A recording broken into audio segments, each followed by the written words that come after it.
Han Li's eyes flashed upon hearing Long Dong's words, but he didn't say anything. Xiao Hong and the white-browed young man exchanged a glance with one another, and they also offered no objections, seemingly of the opinion that Long Dong's suggestion was more reasonable. In contrast, Yi Ying sided with Han Li and said, "It really is quite strange that other cultivators would appear in this place. I think it would be best to continue ahead and spare ourselves from any potential trouble." Long Dong contemplated Yi Ying's words for a short while, but still shook his head in the end. "It's exactly due to the abnormality of the situation that we should ascertain why these people have appeared here. As a safety precaution, we can ask the people outside of the city rather than entering the city. Brother Li just said that there are no spatial tempering cultivators in the small town, so we have nothing to fear anyway. We'll reach the skyline in a few more days, and the environment there is extremely perilous. If we go in without gathering all of the information we can, we could quite possibly all die in there. I still think we should proceed with as much caution as possible. It really does sound like we should try and gather some information. How about this? We'll survey the town from afar without alerting the cultivators there to our presence for now. If there really is an issue that requires further inquiry, we can just show ourselves then." Xiao Hong offered a compromise between the two proposed courses of action. "That's a good idea," Long Dong nodded in response. Han Li stroked his chin while Yi Ying offered a dainty smile, and neither of them said anything else. Thus, everyone concealed themselves once again before flying soundlessly toward the small town. Even though they had decelerated quite significantly in order to prioritize stealth above speed, with their cultivation bases, it still didn't take them long to cover the distance of several hundred kilometers to the small town. At first, the oasis was only a smudge of green in the distance. After drawing closer, they discovered that it was indeed a relatively large area. Not only were there shrubs of different heights in the surrounding area, there was even a lake with a radius of several kilometers situated at the center of the oasis. Beside this lake was a small town that was surrounded by white stone walls that were several tens of feet tall. Directly up ahead was a massive city gate that was over 100 feet wide, and there were a dozen or so yellow-robed cultivators standing guard there, all of whom were at around the foundation establishment stage. Outside the small town, near the lake, there were mortals who didn't possess any magic power milling around in a bent-over manner, seemingly planting something. Han Li paused in midair before sweeping his spiritual sense toward the small town in a stealthy manner. Long Dong and the others also stopped as they unleashed detection secret techniques of their own. The inhabitants of this town are indeed all humans, and the mortals, as well as the cultivators, all seem to be normal as well. There are quite a few cultivators in the town, with about 7 or 8 of them at the deity transformation stage. There are either no spatial tempering cultivators in there, or they've concealed their auras in order to not be discovered, Xiao Hong concluded after a short while. "It really does look like everything is normal. Has anyone else discovered anything amiss?" Long Dong asked following a prolonged silence. "There doesn't seem to be any restrictions or formations set up around the town, and the only noteworthy feature about the place is that the temperatures there seem to be a lot cooler than it is everywhere else," the white-browed young man said. "That is indeed rather abnormal, but the fact that an oasis exists here is already quite incredible in itself, so that doesn't really tell us anything," Xiao Hong mused. All of a sudden, an unfamiliar voice sounded in the air above. "There's no need for so much speculation. Why don't you all come to visit our town and find out everything for yourselves?" Everyone's hearts jolted with shock upon hearing this, and they instantly dispersed without any hesitation. All of them fled to several hundred feet away before carefully looking up into the air above. It turned out that all of them had failed to notice an elderly purple-robed Taoist priest who had appeared overhead. At this moment, he was looking down at everyone with a benevolent expression on his face. What was most shocking to everyone was that this Taoist priest was a mid-spatial tempering cultivator. If it weren't for the fact that he was a human cultivator, all of them would have immediately fled the scene. Long Dong cast his gaze toward the Taoist priest, and there was a hint of disappointment intermingled with the surprise in his eyes. "We pay our respects to this esteemed senior. Senior, who are you and why have you come to this place?" Xiao Hong asked in a wary and respectful voice. "Ah, so you're a fellow Taoist from the Black Phoenix race. I am Master Purple Cloud, and I was the one who built this town. I can see that all of you are quite confused, but this is not the place to talk. How about all of you pay my city a visit and we can have a chat there?" The elderly Taoist priest smiled before extending a gesture of invitation. Master Purple Cloud. Xiao Hong was quite alarmed by the fact that this elderly Taoist priest had managed to identify her origins right away, and she immediately exchanged a cautious glance with Long Dong. Neither of them had ever heard of a Master Purple Cloud, so they were naturally rather hesitant to accept his invitation. The elderly Taoist priest could see the caution in everyone's eyes, and he adopted a benevolent smile as he said, "There's no need to be overly cautious, fellow Taoists. I've always been living in seclusion and very rarely come into contact with anyone, so barely anyone has heard of me. I presume that all of you are trying to get to the skyline, right? If that's the case, then it would be very much to your benefit to take some advice from me. Some changes have recently taken place at the skyline, and it would be quite dangerous if you were to rush ahead without learning about what's happened first." Master Purple Cloud's words naturally couldn't completely erase everyone's wariness, but their caution was slightly alleviated. Upon hearing that something had indeed taken place on the skyline, everyone's expressions changed minutely. "Seeing as you've extended such a warm invitation, it would be rude of juniors like us to refuse." Even though Long Dong had changed his mind, and the last thing he wanted to do now was to enter this town, he couldn't just reject such a polite invitation from a spatial tempering cultivator outright. As such, he could only muster up his courage and nod in agreement. Han Li and the others naturally couldn't contradict Long Dong's words, so all of them also agreed to visit this small town. Master Purple Cloud's smile became even warmer and more benevolent as he guided everyone toward the city gates. Everyone could only follow along behind the elderly Taoist priest upon seeing this. There seemed to be a vast distance between themselves and the city gate, yet it didn't take them long to approach their destination. After a short while, they had already reached the oasis, and they could even clearly see the children playing happily beside the lake. "I only moved to this place recently with my clan, and I had to bring the mortals within my clan to this place as well. There isn't a whole lot here, but we do produce some spirit fruits that are quite rare in the outside world, and you must taste them before you leave," the elderly Taoist priest explained with a smile. Everyone was enlightened by this explanation. A short while later, everyone had reached the city gates. The Foundation establishment cultivators atop the city walls extended respectful bows toward their group before stepping off to the side to allow everyone passage. The elderly Taoist priest led the way into the town. Long Dong and the others glanced at the cultivators, guarding the city gates to find that all of them wore respectful expressions. Nothing seemed to be amiss, so he also entered and followed along behind Master Purple Cloud after a brief hesitation. Han Li passed by a couple of Foundation establishment cultivators, and everything seemed to be completely normal. However, right at this moment, a crisp cry suddenly erupted in the air above. A ball of silver flames suddenly shot forth, striking one of the nearby cultivators. Silver flames immediately completely engulfed that cultivator. Long Dong and the others were all flabbergasted to see this. "What do you think you're doing? I've extended a kind invitation to all of you, yet you're attacking one of my juniors." Master Purple Cloud's expression abruptly darkened as he rushed toward Han Li. He raised a hand, conjuring up a massive hand constructed from red light, which came crashing down toward Han Li. Han Li initially wore a rather perplexed look on his face, but he instantly understood everything as soon as the silver flames enveloped that Foundation establishment cultivator. However, this wasn't the right time to be mulling over his discovery. The massive red hand was crashing down toward him, and a vast invisible force was squeezing his body at the same time, making him feel as if a mountain were weighing down upon him. If a normal cultivator were in his shoes, they wouldn't even be able to utter a single sound. However, Han Li was walking the path of simultaneous cultivation, and following the enhancement effects from the dragon scale fruits, heavenly corpse bead, and bone tempering arts. His body was significantly more powerful than even the likes of Xiao Hong and the white-browed young man, even without using the Provenance true devil arts. As such, the immense force that was clearly supposed to completely immobilize him was shrugged off with ease, and he abruptly disappeared on the spot. In the next instant, he appeared over 200 feet away. He had unleashed his 9 Gale transformations. With the state of his current body and his cultivation base, he could easily unleash the 9 Gale transformations even without using his thunderstorm wings. "Get away from here. They're all puppets who have been possessed by Shadow Tribe beings," Han Li roared as he hurtled through the air as a streak of azure light.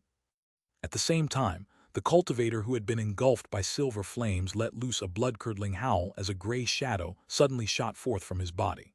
However, As soon as the shadow came into contact with the silver flames, it was devoured into nothingness. Only a split second had passed from the moment that the silver flames had erupted from Han Li's body to the instant that Han Li had escaped from the elderly Taoist priest's sudden retaliation. Everyone was initially completely puzzled and didn't know what was happening, but after hearing Han Li's cautionary words and witnessing the puppet within the silver flames, they immediately understood what was happening, and their faces turned deathly pale. "Run!" Spiritual light immediately erupted from their bodies as they fled into the distance. The elderly Taoist priest was quite surprised that Han Li was able to escape from his attack, but he recovered from his brief stunned stupor. He immediately let loose a cold harumph as he swept a sleeve toward one of the fleeing cultivators. Countless red threads abruptly shot forth from within his sleeve, binding themselves tightly around that streak of light and forcing it to descend from the sky above. The light receded to reveal a cultivator with an expression of shock and rage on his face, having already been completely bound by the countless red threads. The one who had been captured was the white-browed young man. Black light was flashing around his body as he desperately tried to keep the red threads at bay, but his efforts proved to be futile. A sinister look appeared on the elderly Taoist priest's face as he slowly made his way toward the young man. At this moment, a few sharp cries erupted from within the city as several streaks of light of different colors hurtled toward this location. The white-browed young man was naturally aware that more Shadow Tribe beings were converging toward the scene. Upon arriving at this realization, an expression of horror appeared on his face as he let loose a thunderous roar. The black light around his body began to circulate rapidly as his body swelled drastically in size. At the same time, a pair of inky black wings appeared on his back, and his hands transformed into a pair of black metal talons. In this dire situation, he had transformed into his half-demon state and was preparing to fight for his life. For demonic cultivators like them, their best weapons were naturally their powerful bodies. Furthermore, the Dark Falcons were one of the 7 major demon subspecies, so they were certainly no slouches.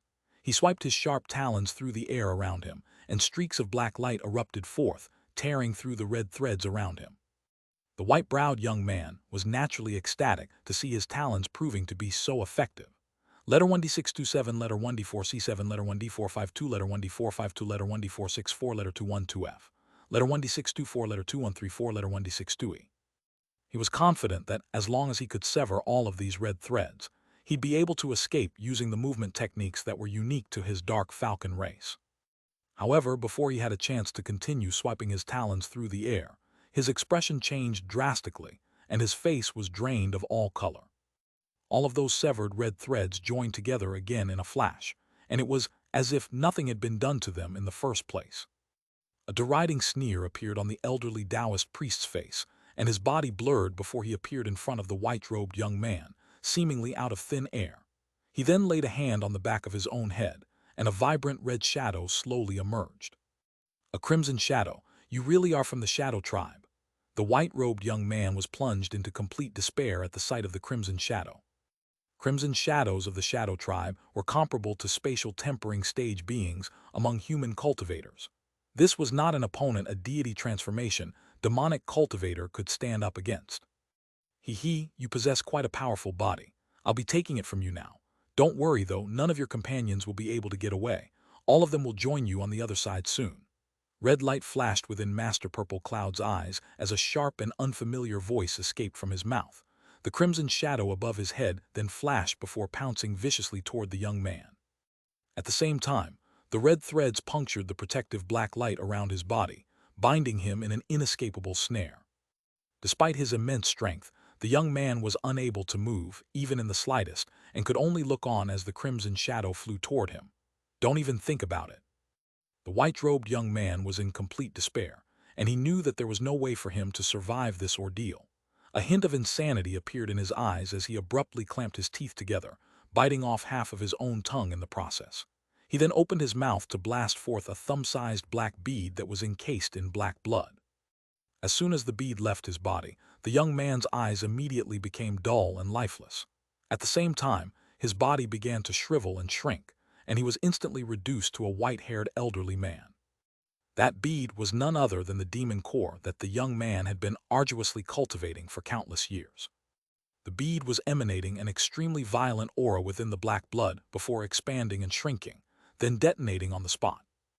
An expression of shock appeared on the elderly Taoist priest's face, and not only did the crimson shadow above his head hurtle back in retreat, his body also rushed back along with it.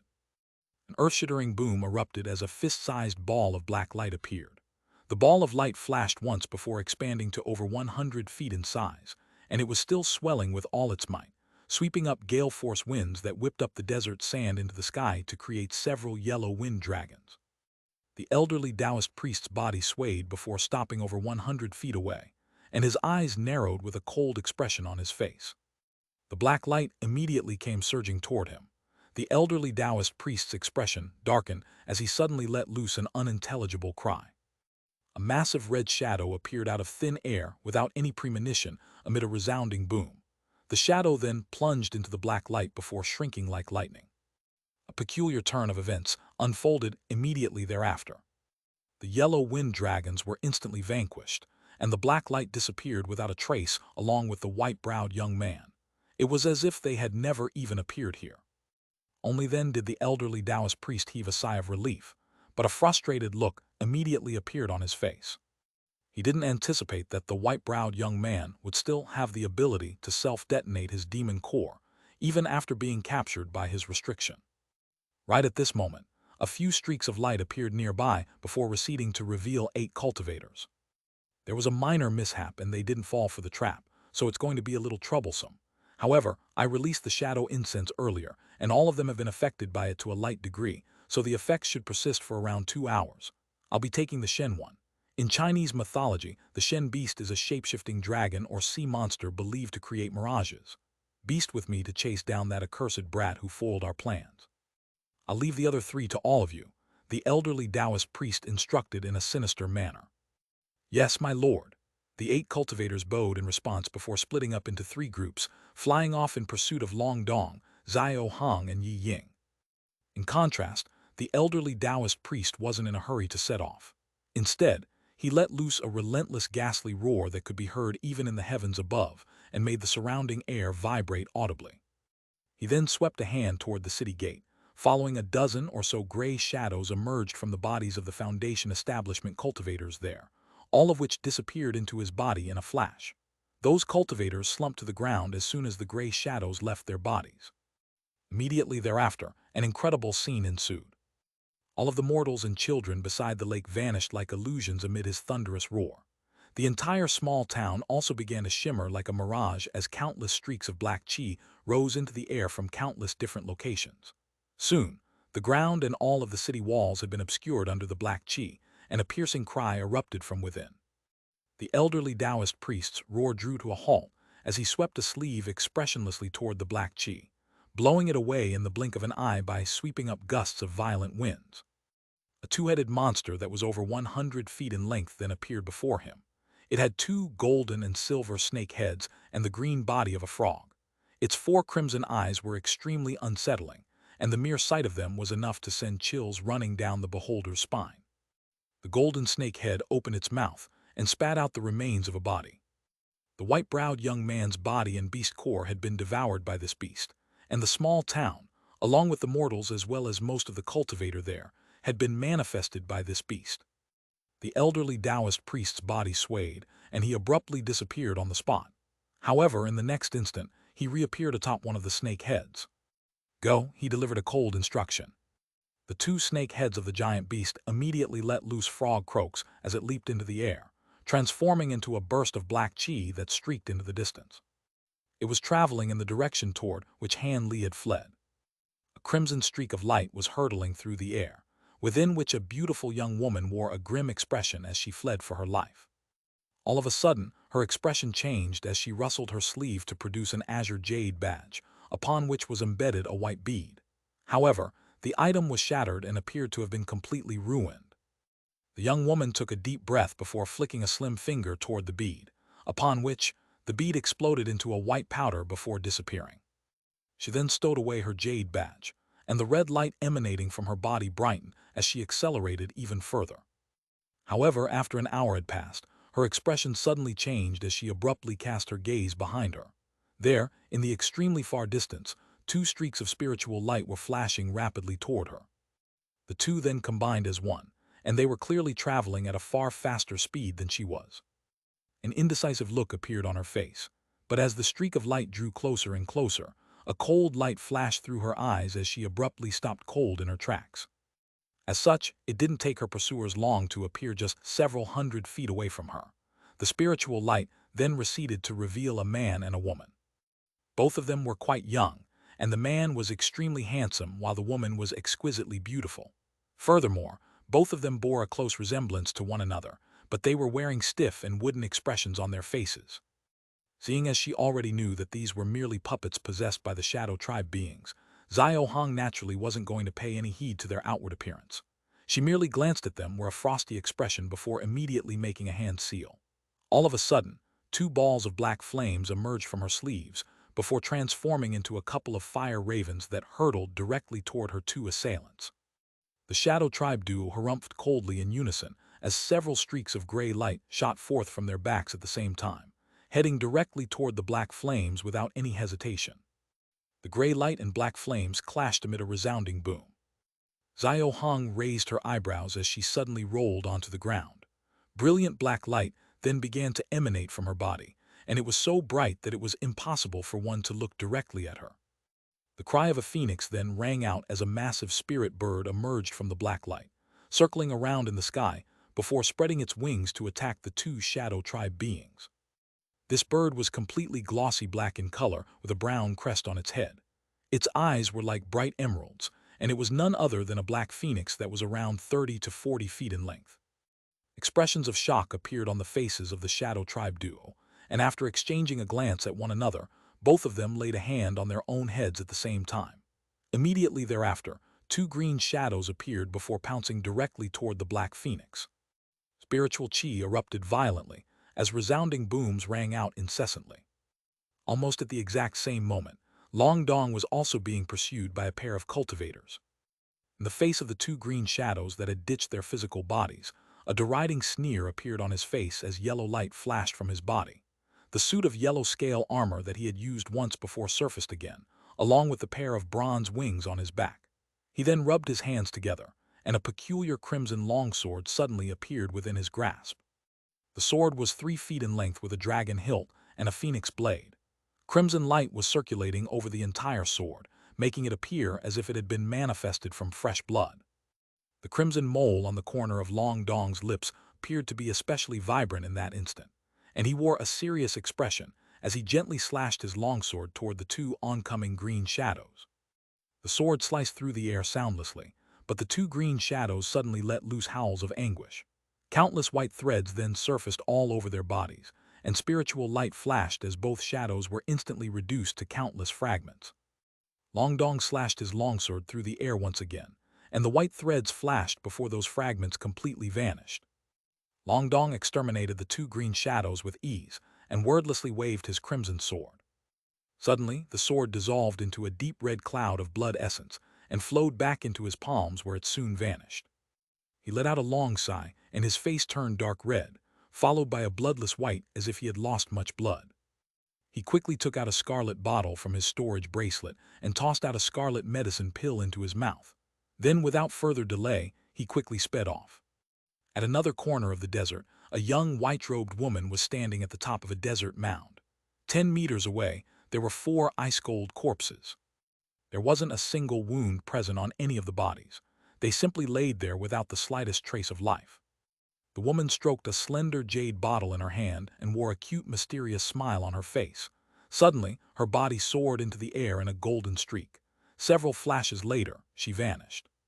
In an area myriads of kilometers away, azure white lightning repeatedly sparked through the air. A black cloud several kilometers away chased after him. Although it didn't appear very fast, it was able to accurately follow the lightning no matter the distance. In the blink of an eye, the chase continued for a couple of hundred kilometers. Suddenly, the black cloud trembled and disappeared. A moment later, the black cloud blinked forward half a kilometer and continued its pursuit. Suddenly, the azure-white lightning jumped forward and disappeared in white light. It traveled half a kilometer away and widened the gap once more. The pursuit continued relentlessly. Of course, the winged figure riding the lightning was Han Li. He was tightly frowning, and his gaze appeared gloomy. Not long ago, he discovered the old Taoist was chasing after him in a cloud of black chi. He then immediately spread his thunderstorm wings and made use of his 9 gale transformations to their fullest extent. However, the black cloud was not only amazingly fast, but it also could blink forward. The two remained in pursuit, despite the vast distance they traveled. Although the desert was vast, foreign tribes often roamed it. With Han Li being so closely pursued, it would be incredibly troublesome if he caught the attention of other foreign tribes. As for the vitality intensive blood shadow evasion, he had already used it once. He was unwilling to use it again unless he absolutely needed to. After all, the desert is filled with dangers. He would need to preserve his vitality in preparation for when he was past the southern skyline. It appeared he would have no choice but to battle with the Shadow Tribe being. The Shadow being had possessed the body of a mid-stage spatial tempering cultivator, clearly illustrating his high position in the Shadow Tribe. He was most likely a Crimson Shadow, a being equivalent to a spatial tempering cultivator. If it were the high-grade being from another tribe, he might feel some fear, but he had many abilities that were effective against them. He had some confidence in fighting them. Furthermore, after he entered Deep Heaven City, he cultivated and refined several techniques and treasures. He had yet to test their might. He figured he would test their effectiveness on this Crimson Shadow. With that thought quickly appearing in his mind, he blinked again and his wings trembled. He suddenly came to a stop.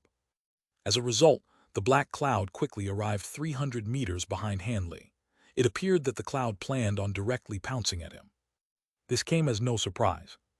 The Shadow Tribe's most powerful techniques were consuming the primal souls of other tribes and directly controlling their bodies. They would also be able to use a majority of the body's techniques. Of course, Han Li wasn't about to allow the shadow to arrive near him. Without a word, he slapped his hands together and opened them. A heaven-shaking thunder roared. A bowl-sized bolt of lightning ruptured from his hands, directly targeting the oncoming black cloud. A yelp sounded and the black chi suddenly blinked, disappearing into a nearby spatial void.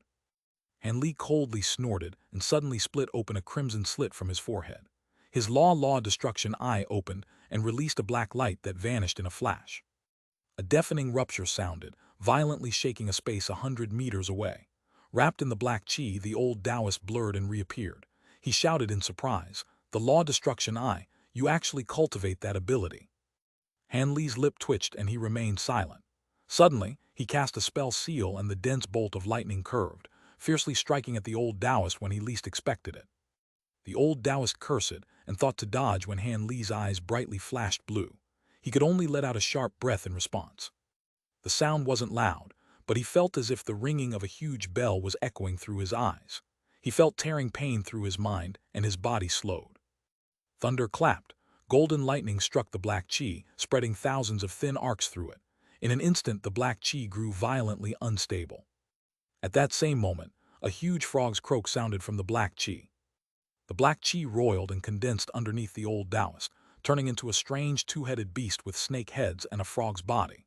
Its 4 crimson eyes glared at Han Li with rage. Han Li couldn't help but pause upon seeing this. The black chi protecting the old Taoist was actually a transformed beast. After receiving the lightning strike, the old Taoist's body recovered and he eerily glared at Han Li. "Good, very good. A trifling deity transformation cultivator was able to shock my mind. That ability was quite surprising. You may as well try to use it again." Han Li frowned. His full-powered lightning bolt was received by the strange beast, not the Shadow Tribe being. If the strike hit the Shadow being, he definitely would have been harmed. As for the Soulfright Thorn, he wasn't foolish enough to use it again. It was only effective in a surprise attack. As the Shadow being's soul was stronger than his, it wouldn't have any effect. Han Li didn't say anything further. He raised his hand and revealed a pitch-black palm. He pointed it in the old Taoist's direction. Suddenly, the space above the old Taoist began to warp, and a small black mountain appeared. The mountain twirled in the air, abruptly turning 300 meters tall. It brightly shined gray and released rings gray light downward. A harsh expression appeared on the old Taoist's face, and he waved his sleeve. A transparent, crystalline half-foot-long blade appeared. The blade sliced at the air, releasing a dazzling streak. Zap! The blade streak fiercely cut through the gray rings and struck at the base of the huge mountain. A loud drone sounded like a gong being struck. The mountain didn't move, and the blade streak vanished. The old Taoist's face stirred. Before he could do anything else, Han Li stretched out his other hand, revealing a pure white palm. He stretched his fingers, releasing 5 bone skull rings. 5 huge skulls appeared around the old Taoist. They simultaneously opened their mouths and spat out an icy flame. They merged into 5-colored light and instantly submerged the old Taoist's body. The old Taoist wore a smirk, but after the flames drew close his body, his face vastly changed. Myriads of red streaks burst out from his body, wildly chopping at his surroundings in form of a red lotus. As the lotus stirred, the rainbow flames were split apart, unable to approach the old man in the slightest. Han Li's expression sank, and he formed his hands together. He harshly roared, and suddenly, his body wildly grew several times in size and pounced at the red lotus. Several harsh streaks sounded. As the 5 skulls charged to the edge of the red lotus, 5 dazzling blade streaks chopped at the skulls, splitting them into 2 like bolts of lightning. Soon after, the crimson lotus was thoroughly opened. The rainbow flames were thoroughly extinguished by the red light, and the old Taoist reappeared with a calm face. With a loud ghostly wail, the 5 cleaved skulls became whole once more. But they continued to wail as if they held the old Taoist in great fear. Han Li took a shallow breath and gravely pointed at his pitch-black mountain a distance away. The huge mountain rumbled and fell straight down. As the huge mountain pressed downward, the old Taoist appeared unfazed. He simply tapped his foot on the huge beast below him. The 2 serpent heads widely opened their mouths and apped out a dense red blur at the huge mountain falling above them. With a violent crack, the huge mountain swayed and began to fall to the side. Han Li narrowed his eyes at the sight of this, and his face grew unsightly. The 2 serpent heads were able to spit out their tongues at such a great force. They were able to knock away his essence-effused mountain. Han Li gloomily reached out for the black mountain and 5 skulls, causing them to vanish. Black and white light lit up from his palms, returning the color of their skin to normal. He brat, you have many treasures, but you are delusional to face me with your meager magic power. It appears you have no other methods. Hand over your body to me. The old Taoist seemed to be impatient, but he took no further action. Instead, the serpent heads of the beast let out a sharp shriek. Invisible waves scattered around them, spreading several kilometers away. Rainbow light continued to flash nearby, and soon, countless rare beast images began to take form, a few as large as a hill with some only 10 meters long. Each of them looked ferocious and smelled strong. They all surrounded Han Li and stared at him with evil eyes. An illusion technique. When Han Li saw this, he was startled, but he waved his sleeves nonetheless. Tens of small golden swords swam around him like fish, each turning a foot long in a blur. He commanded them in his mind, and they each created several copies of themselves, adding more to the swarm. Golden light filled the air. The sword streaks weaved around, slicing apart the beasts in a 100-meter radius. Beast blood, howls, and corpses filled Han Li's surroundings. He tightly frowned. Be it the feedback from the swords or what he saw with his eyes, he sensed it all to be real. He couldn't distinguish these illusions from reality. Despite his bewilderment, none of it showed on his face, and his swords continued their rampage and kept him safe. Standing on top of the Shen beast, the old Taoist wore an odd smile. There were seemingly countless beasts surrounding Han Li. With the sharpness of Han Li's swordlight, they cut down several hundred beasts in the blink of an eye. However, the strange beast corpses seemed to float in the air rather than falling to the ground. It caused the bloody scent to grow increasingly dense and pungent. Soon, just as Han Li felt something was amiss, the Shen beast let out a cry. The chopped corpses turned into pitch-black fog and roiled underneath Han Li. The several hundred swordlights continued to flutter around Han Li, occasionally chopping away at the black fog, but as more of the black fog tangled with the flying swords, they became sluggish. Meanwhile, the Shen beast's giant body blurred and silently shot forward in a streak of black chi, vanishing into the black fog. A moment later, 2 long red shadows shot out from the black fog. In a blur, they strangely arrived in front of Han Li. One of them aimed for Han Li's head while the other went for his chest, both striking at lightning speed. Were it not for Han Li employing his full techniques to protect himself, including his bright-sight spirit eyes, he wouldn't have reacted fast enough to block the attacks if he were relying on his spiritual sense alone. His face sunk. Without using any of his magic treasures, golden light flashed from his face, and he smoothly whipped his hands in seemingly slow motion. His hands turned sparkling gold, as if formed of pure gold. Bang, bang. The two golden hands grabbed the two scarlet tongues in a ball of flesh. Then, an immense force pulled at his arms. His shoulders simply blurred as if nothing happened. The old Taoist looked at this with shock. The Shen beast's transformative abilities had not only reached perfection, but its immense strength was renowned in the Shadow Tribe. A display of this strength was when it used its tongues to fling away the giant mountain from before. Now, this unremarkable human youth was able to use his hands to grab a hold of the Shen beast's tongues with ease. It was rather inconceivable. However, the old Taoist wasn't truly worried. The Shen beast had more than just brute force alone.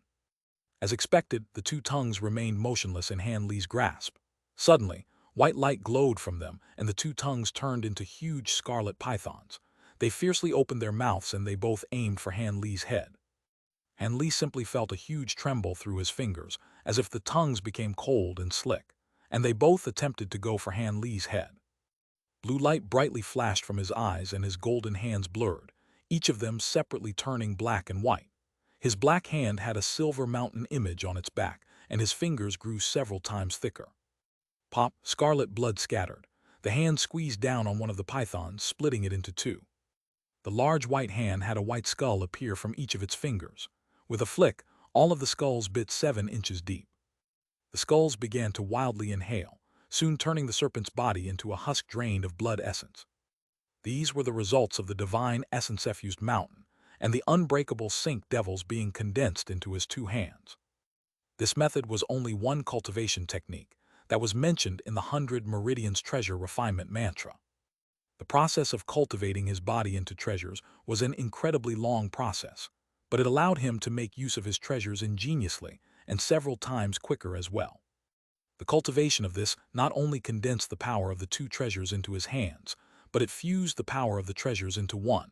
It was incredibly flexible, and their combined power would grant him greater odds of victory. This surprise attack resulted in the Shen beast's tongues being eliminated. The old Taoist clearly hadn't expected this to happen.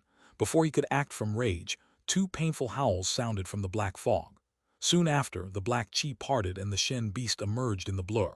Its body turned vague as it traveled through the air and it turned transparent.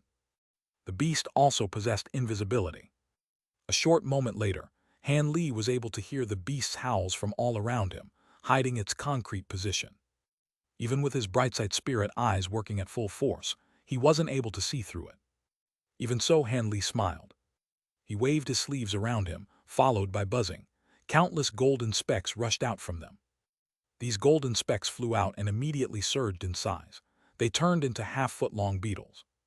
They were the fully matured gold-devouring beetles that Han Li spent painstaking efforts to nurture. These beetles numbered over 1,000 and flew out nearby. In the blink of an eye, the beetles spread through the sky and several of them knocked against the Shen beast, revealing it. Without needing Han Li's command, the gold-devouring beetles buzzed and pounced at it. A cloud of beetles instantly drowned it. The Shen beast let out screams of pain, but with a pop, the beast's body flew out in a black mist. Normally, insects wouldn't be able to do anything against an intangible body, but something extraordinary occurred. Just as the black mist flew out from gaps of the gold-devouring beetles, the fearsome beetles' claws flashed with golden light and firmly stuck onto the black mist, violently gnawing on it without any hesitation. With over 1,000 beetles, the huge black mist was reduced by 1/10 in the blink of an eye. Screams of pain continue to sound from the mist as the mist continues to roil. Then, 10 slender silver serpents shot out from the mist, each of them 3 meters wide. They all swallowed 10 of the beetles at lightning speed. As the serpents blurred, another 10 beetles disappeared into the serpent's mouth. But immediately after, the silver serpents hissed and they fell, turning back into clouds of black mist. All the beetles flew out from the mist, without the slightest damage, and they circled around the mist to consume it. Soon after, the black mist quickly turned into several beasts specialized in dealing with insects, but none of them were able to wound the beetles in the slightest. In a short moment, the black mist was torn away, quickly slowing down the speed at which these strange creatures appeared. The beetle's swarm had the black mist at its mercy in only the span of a few breaths. As the old Taoist watched from a distance, he stared at the beetles with an odd expression on his face. Gold-devouring beetles, fully matured gold-devouring beetles, the old Taoist muttered. He slapped his head without the slightest hesitation. Red light flashed, and a crimson shadow emerged from the crown of the body's head. It flew in a circle and suddenly turned into a fierce streak, blurring several times as it disappeared off the horizon. The old Taoist's body remained in place, now a shriveled corpse. With a gentle wind, the corpse scattered to ash. Han Li remained motionlessly in place and stared in the direction that the crimson shadow fled. His expression wavered. He actually abandoned his exotic beast. Could it be that gold-devouring beetles are that famous?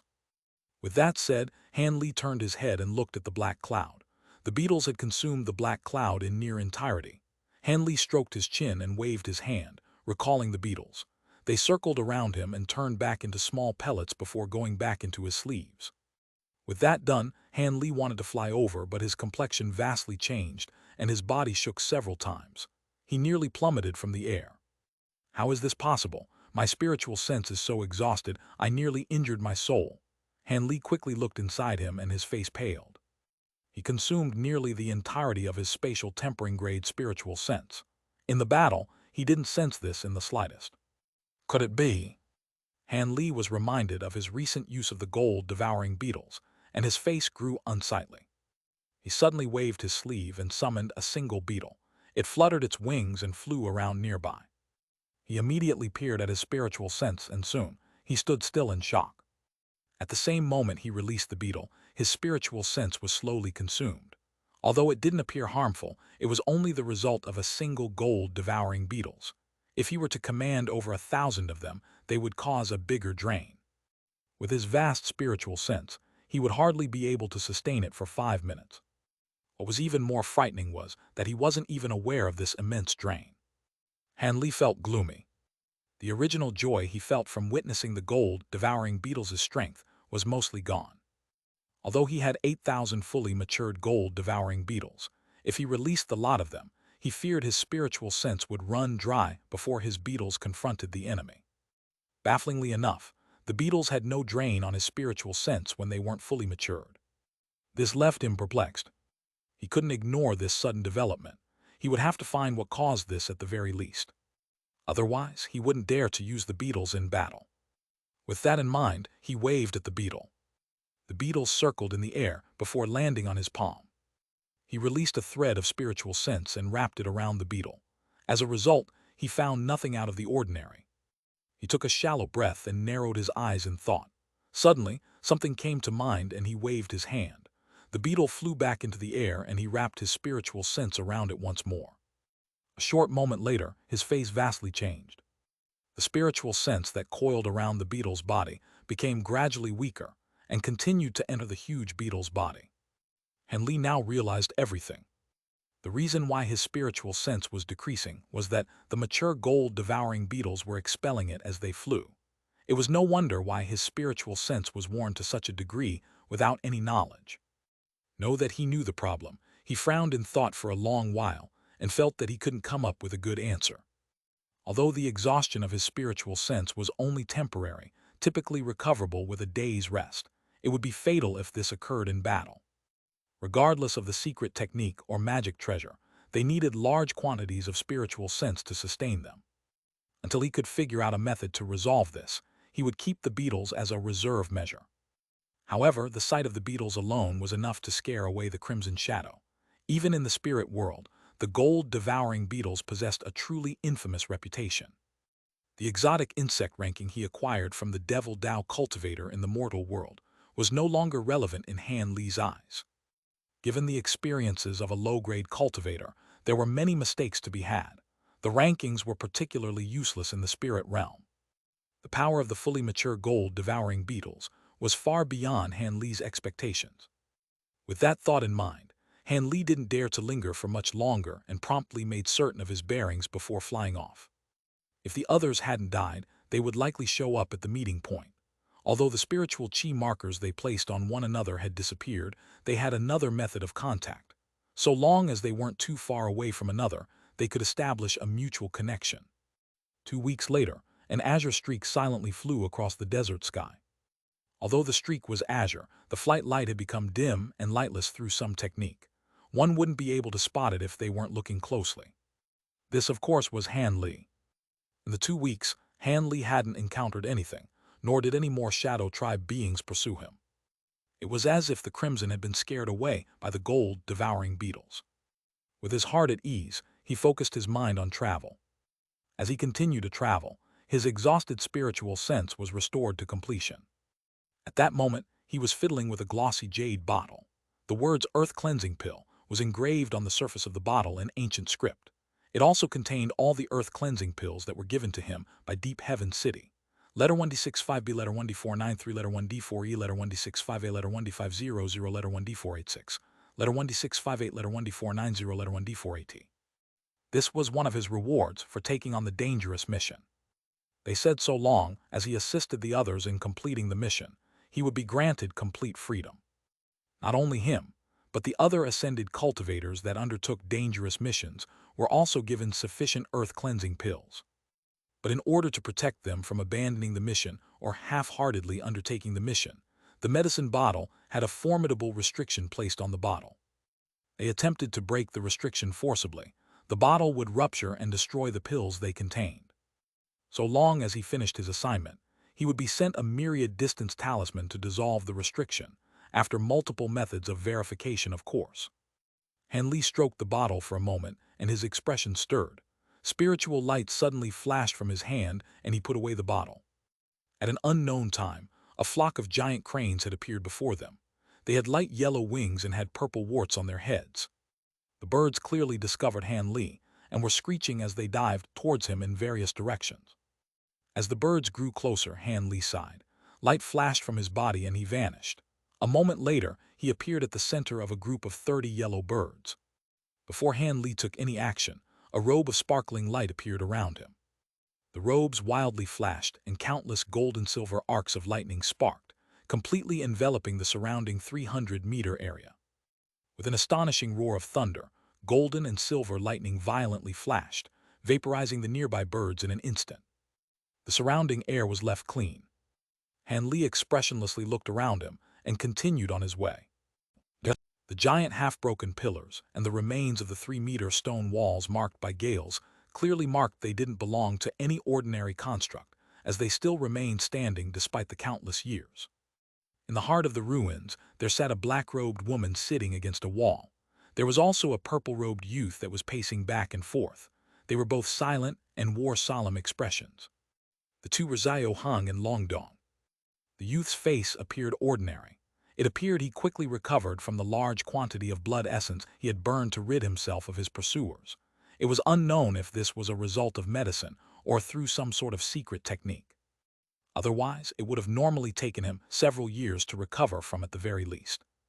A moment later, the two sensed something and they turned to look at the sky. They saw a golden blur silently appear and fly in their direction. It flashed several times, and the light faded to reveal the white-robed young woman. Older sister Xiao, fellow Taoist Long, did you wait for long? I see that you two are doing fine. The young woman giggled. She didn't appear injured in the slightest. Xiao Hong forced a smile, and a flash of joy appeared from Long Dong's face. The youth sighed and said, I knew that Lady Zai is quite clever and that nothing would happen to her. There are still 2 others that have yet to appear. On that day, I fear that they had done more to Brother Li after he was captured. As for Brother Han, he had yet to contact us. I fear something has happened to him in the Shadow Clan's pursuit. The white-robed woman pursed her lips and her eyes flickered. Eventually, she decided to keep silent. The young woman slowly drifted down from the sky and stood before the two. She leisurely said, Brother Li might have only been captured, but fellow Taoist Han isn't so simple. We may as well wait a few more days. Xiao Hong insipidly said, Wait a few more days. This is the time of the year where the southern skyline sandstorm is at its weakest. If we miss it, we'll lose too much time. We can only wait 2 more days at most. 2 days should be enough. The white-robed woman said little more and readily agreed. Soon after, she sat at a clean corner and meditated. As half a day slowly passed, a buzz sounded from the sky and caught the 3 cultivators' attention. Their expression faintly changed and they glanced at one another. Long Dong said, I'll activate the location plate. How fortunate, nothing has happened to Brother Han. Soon after, the blood-marked youth shook his sleeve, and the azure spell plate appeared in his hand. He struck it with a spell seal. It brightly lit up and the blood-marked youth closed his hands. The plate then disappeared. With that done, The youth stood up and held his hands behind his back. Several hours later, an azure streak silently appeared. It flashed several times and appeared before the three cultivators. It circled in the air, and the light disappeared to reveal Han Li. Long Dong smiled. "Brother Han, it is good that you are well. It is good fortune that we all made it out of the Shadow Tribe's ambush. It is also fortunate that you are well." Han Li swept his gaze past them and smiled. Xiao Hong calmly proposed, "Since Brother Han has arrived, let's go. If we're slow, we'll be tangled with the Shadow Tribe." Long Dong shook her head. "Fairy Xiao's words are reasonable. This isn't a place we can stay for long." Han Li and the white-robed woman also raised no objections. Half a day later, the party flew off and traveled with diligent attention. This time they flew for thousands of kilometers before slowly appearing before a storm. It was violently stirring. Not long after, the party flew into the sandstorm. They were surrounded by yellow debris, and countless gales of sand brushed past them. Were it not for the protective light surrounding their body, he feared that the yellow winds would have forcefully landed them. After traveling straight forward for 1,000 kilometers, Long Dong, the one in the lead, came to a sudden stop. Soon after, the rest of the party heard a voice transmission from him. "We've arrived. We've arrived at the southern skyline. Were it not for the 2 wind-steadying beads they've given us, I fear even spatial tempering cultivators wouldn't dare to rush here. With these beads, we can safely head in. However, everyone should be careful about the windworms that live here. If we aren't completely cautious, we will chance encounter one despite how large the southern skyline is." Xiao Hong added with a serious expression, "Fellow Taoists will also need to be careful of other dangers that exist. After all, the Shadow Tribe was already waiting for us outside. They could be inside as well. If we truly encounter something, you'll have to depend on yourselves for survival." Han Li didn't react to their words. His eyes simply glowed blue as his gaze penetrated the dense sandstorm. He was able to see into the far distance. 50 kilometers away, an inconceivable omen suddenly appeared. At the very edge of the vast horizon, he saw a black sky, yellow earth, and a white line right in between. The white line seemed to have no end and stretched out as far as the eye could see. But as it was too far away, the image was vague. Han Li raised his brow, and the spirit light faded from his eyes. At that moment, the party resumed their flight and headed towards the omen-marked area. A short moment later, the party saw something strange. Originally, the black mist roiled in the sky and yellow winds stormed below it. A huge channel of white light appeared where they touched. Then, the black mist and the yellow winds parted to reveal a crack. No matter how much the black mist and yellow sands blew into the crack, it all vanished as if they entered an abyss. "That's the southern skyline. How interesting." The young white-robed woman smiled at the sight. Long Dong examined the scene for a moment and sullenly said, "Let's go. The sandstorm is at its weakest. If we wait a few more days, we'll have to spend great effort just to make it to the entrance." Soon after, he flipped his hand, and a fist-sized azure bead appeared in his hand. He flicked his finger, and the bead spun before shrinking several times. Long Dong then swallowed it. The others took out a similar bead and swallowed it in the same method. A layer of strange light surrounded their bodies, and soon a whistling gale brushed past them. When they touched the lustrous light, the gales seemed to vanish. They were wind-steadying beads that the upper echelon of Deep Heaven City had specially prepared for them. Without any further consideration, the party already took off, arriving 3 kilometers away from the skyline. Without using any of their flight light, an invisible force suddenly appeared around them. Several streaks of light flashed as they were pulled into the crack. Once Han Li entered the crack, he felt the attractive force relax and felt that his freedom was restored. However, countless white wind blades then appeared, and he heard sharp icy screeches. Inside the crack, the huge winds were incredibly harsh. Were it not for the wind beads they consumed, they would immediately release their magic treasure to protect themselves. Letter 1d6a Tef, letter 1d563, letter 1d556, letter 1d6at, letter 1d6a0, letter 1d6at, letter 1d554, letter 1d428, letter 1d55e. This would have consumed quite some magic power. Now the wind blades disappeared upon contact with the lustrous light. Han Li swept his gaze around him and discovered that his spiritual sense wasn't able to leave his body. He could only use his bright-sight spirit eyes to look 300 meters around him. As for the others, they had disappeared from his perimeter. He frowned. Without any hesitation, the light around him glowed brightly, and he shot forward in an azure streak, disappearing into the storm. Several days later, the entrance to the skyline suddenly flashed with light, and two streaks of light flew into it. The light faded away to reveal two embroidered-robed middle-aged cultivators.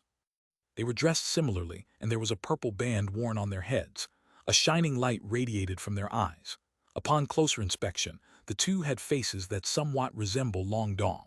However, one of them was rather pale while the other had torn robes as if they had gone through a battle. The two carefully examined the huge crack, and they spoke in voice transmission. They then entered the crack in each other's embrace. Not long after, a crimson shadow entered the sandstorm, but it stopped in front of the skyline. It resentfully let out howls of rage as it flew in circles before it returned. Soon, there was no one else that appeared apart from howling winds. Several months later, on the top of a small green mountain, Han Li stood alone on a huge stone. He was looking off to the distance.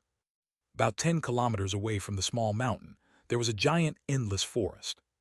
The forest was odd in truth. Regardless of the type of tree, their leaves would carry a few black designs. From a distance, it caused all the leaves to appear black and green. The location was Han Li's objective. It was the location of the Wood tribe's farthest border, the Black Leaves Forest. After looking at it for a long while, Han Li withdrew his gaze and frowned in thought. His passage through the southern skyline had taken much time, but it went smoothly. He encountered no surprises. However, the other three had yet to arrive, leaving him somewhat worried. They were either lost or they encountered mishaps. He emerged from the skyline several days before and hadn't encountered anyone since. After cautious deliberation, he decided to no longer wait and bluntly tread forward. On the way, he did encounter a few small problems, even exterminating several waves of low-grade tree beings before arriving at the mountain.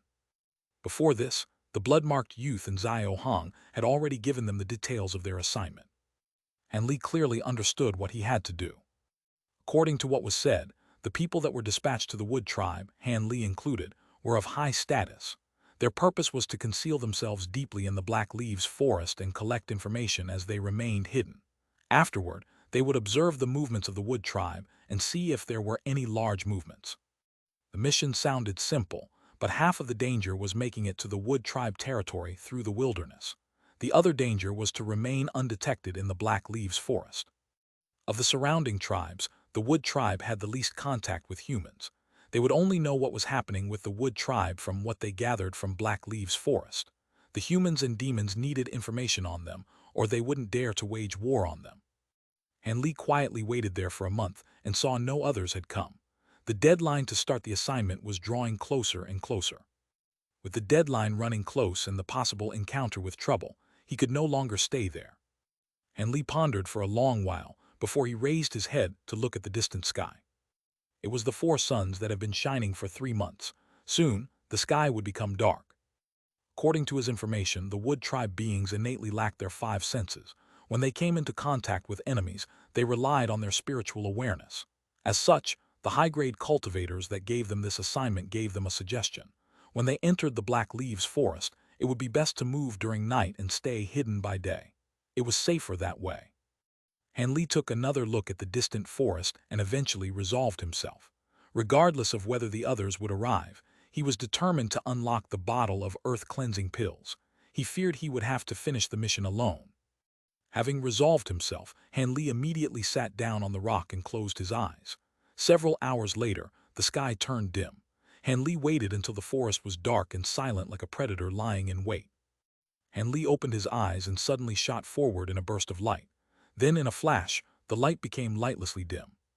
He formed an incantation gesture, and his body turned into a blur as if he were only an illusion. In truth, Han Li already employed a concealment technique by the time he was in the air. Under the cover of night, he slowly made his way forward. Tens of kilometers away, Han Li flew as quietly as he could. An hour later, he appeared at the edge of the forest. With the forest's endless expanse, it was impossible for him to make his way past every location with Wood tribe beings. However, Han Li didn't dare to take the risk. Normally, it is said that inside the Wood tribe being's sphere of influence, there was always a dream-sifting spirit tree. This was the Wood tribe's sole protective tree. It had a range of control and commanded a number of other trees. It also possessed various other inconceivable abilities. Of course, each dream-sifting tree had a different sized area they could monitor, and a different number of trees they could command. The dream-sifting trees in the Black Leaves Forest was already made certain by the scouts of Deep Heaven City. Because Black Leaves Forest was at the very border of the Wood Tribe's lands, the dream-sifting trees were particularly alert and had wide monitoring areas, filling various places in the forest. But on the other hand, the dream-sifting trees didn't control a large number of trees. Also, they could only perceive existences at spatial tempering stage and above. Of course, if there was a foreign tribe that dared to brazenly fly above the forest and escape notice by the dream-sifting trees, there would be other Wood Tribe beings that would sense them. Therefore, Han Li not only completely concealed his aura, but an empty shadow always appeared wherever his feet touched the ground. As soon as he entered the forest, he was an invisible blur. With the overbearing power of Han Li's flesh body, he used the 9 Gale transformation and the smoke-sifting steps together to become a ghost-like existence. He appeared to flicker in appearance with every step and treat 50 kilometers deep into the forest in the blink of an eye. As Han Li heard the winds whistling through his eyes, he calmly pondered. According to the mission details, if everything goes smoothly, he would arrive at the determined location in 3 days. So long as he acquired the information, the mission was already mostly complete. Finding out further information on the Wood Tribe was only supplementary. In truth, it wouldn't be a problem if he did nothing more at that point. He briefly stopped and blurred, strangely disappearing from atop a large tree. Meanwhile, heavy footsteps sounded from his front and slowly approached his direction. It seemed to be a giant creature. At that moment, Han Li already concealed himself in exceptionally dense foliage and remained absolutely still. A moment later, 2 30-meter-tall green ape-like beasts boldly passed by, each of them carrying a huge copper prong. At first glance, the 2 huge beasts appeared to be giant apes, but their green fur was exceptionally long and they had 3 black eyes. They were continuously flickering around out of vigilance. Han Li calmly observed them as they walked past. After they were farther away, he blurred and arrived at a distant tree. When he watched them disappear, a trace of bewilderment appeared on his face. The 2 patrolling beasts weren't Wood Tribe beings. Why would they appear in the forest? They were intelligent as they were carrying huge copper prongs. Could it be another unknown tribe? After some thought, Han Li couldn't help but shake his head. According to what he knew, the Wood Tribe was extremely xenophobic. They wouldn't allow other foreign tribes to boldly strut in their territory. Could it be beasts of war bred by the Wood Tribe? Han Li thought. So-called beasts of war were spirit beasts of another name. Like humans and demons, through secret techniques these foreign tribes were able to control spirit beasts. Other foreign tribes understood they could put ancient beasts to their own devices after training them with medicine or anything else. Of course, various races had differing talents. The beasts they could train and control differed. Not all of them could tame the same beasts. The Shadow Tribe's 2-headed Shen beast was a powerful war beast exclusive to their tribe. He also reckoned only the Shadow Tribe had a method of taming it. As for the Wood Tribe, he wasn't aware that they had any war beasts. Could this be a new development? And Li held curious thoughts for half a day before eventually putting the matter away. Since the 2 beasts with long green fur passed him by without discovering him, he reckoned they would be the king to have thick flesh and skin. He had nothing to fear. As a result, Han Li's body blurred and he vanished.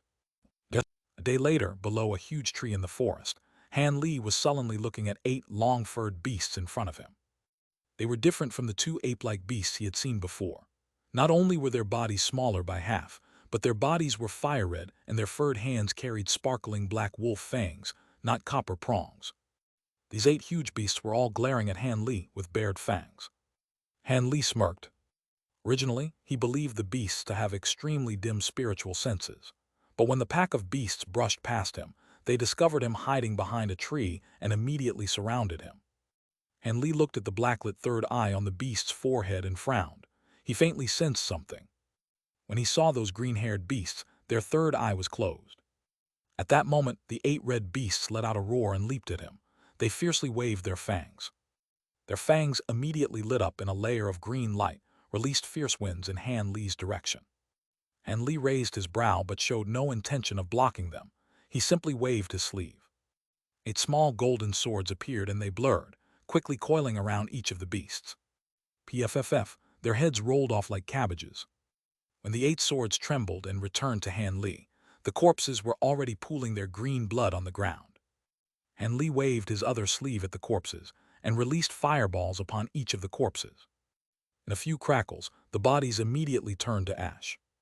With that done, Han Li expressionlessly blurred, and he left a string of afterimages as he headed deeper into the forest. But not long after he left, 2 green streaks appeared on a huge tree near what had happened. They were 2-foot-long green eyes. The green eyes emotionlessly looked around and stared in the direction that Han Li disappeared. In an area myriad of kilometers away, under the concealment of other unremarkable trees, another pair of green eyes opened. The pair of green eyes silently stared at the air 300 meters away. A man and a woman were standing shoulder to shoulder. The man wore green robes while the woman wore black robes. They were Long Dong and Xiao Hang. The two were communicating something through voice transmission. On the ground near them, there were a dozen green and red-furred beasts. "Brother Long, those creatures seem weak, but they can see through our concealment techniques. My illusion haze flag is supposed to conceal me even from similar grade cultivators," Xiao Hang said through voice transmission. With a trace of bewilderment on his face, Long Dong replied, "It should have something to do with their third eye. Beasts that are born with multiple eyes tend to carry particular abilities. In that case, we should be careful." "That is most likely it. Let's go. We need to catch up with that girl, otherwise it'll fall into her hands," she said with a sullen face. Long Dong strangely smiled and eerily said, "Hee hee. I didn't expect you and that girl to take on this assignment with a secret plan. It is a pity the item has little value to our Long clan. However, Fairy should forget about our previous agreement. The item goes to you, but she goes to me." Xiao Hang snorted and said, "Although I am also interested in her heavenly phoenix blood, the item is significant in the eyes of the clan. I know what is more important." "Hee hee, that's good, let's go," Long Dong chuckled. After the two blurred, they disappeared. Off in another direction, a strange white image was quickly shooting past the forest floor. It was traveling at unbelievable speeds. The Black Leaves Forest was a secretive place with many layers of restrictions. Under a silver tree that paled in size to the rest of the rest, several dark figures were sitting cross-legged. One of them suddenly opened their eyes, revealing dark green eyes that shined with golden light. It let out short, strange cries. The other figures opened their eyes as well.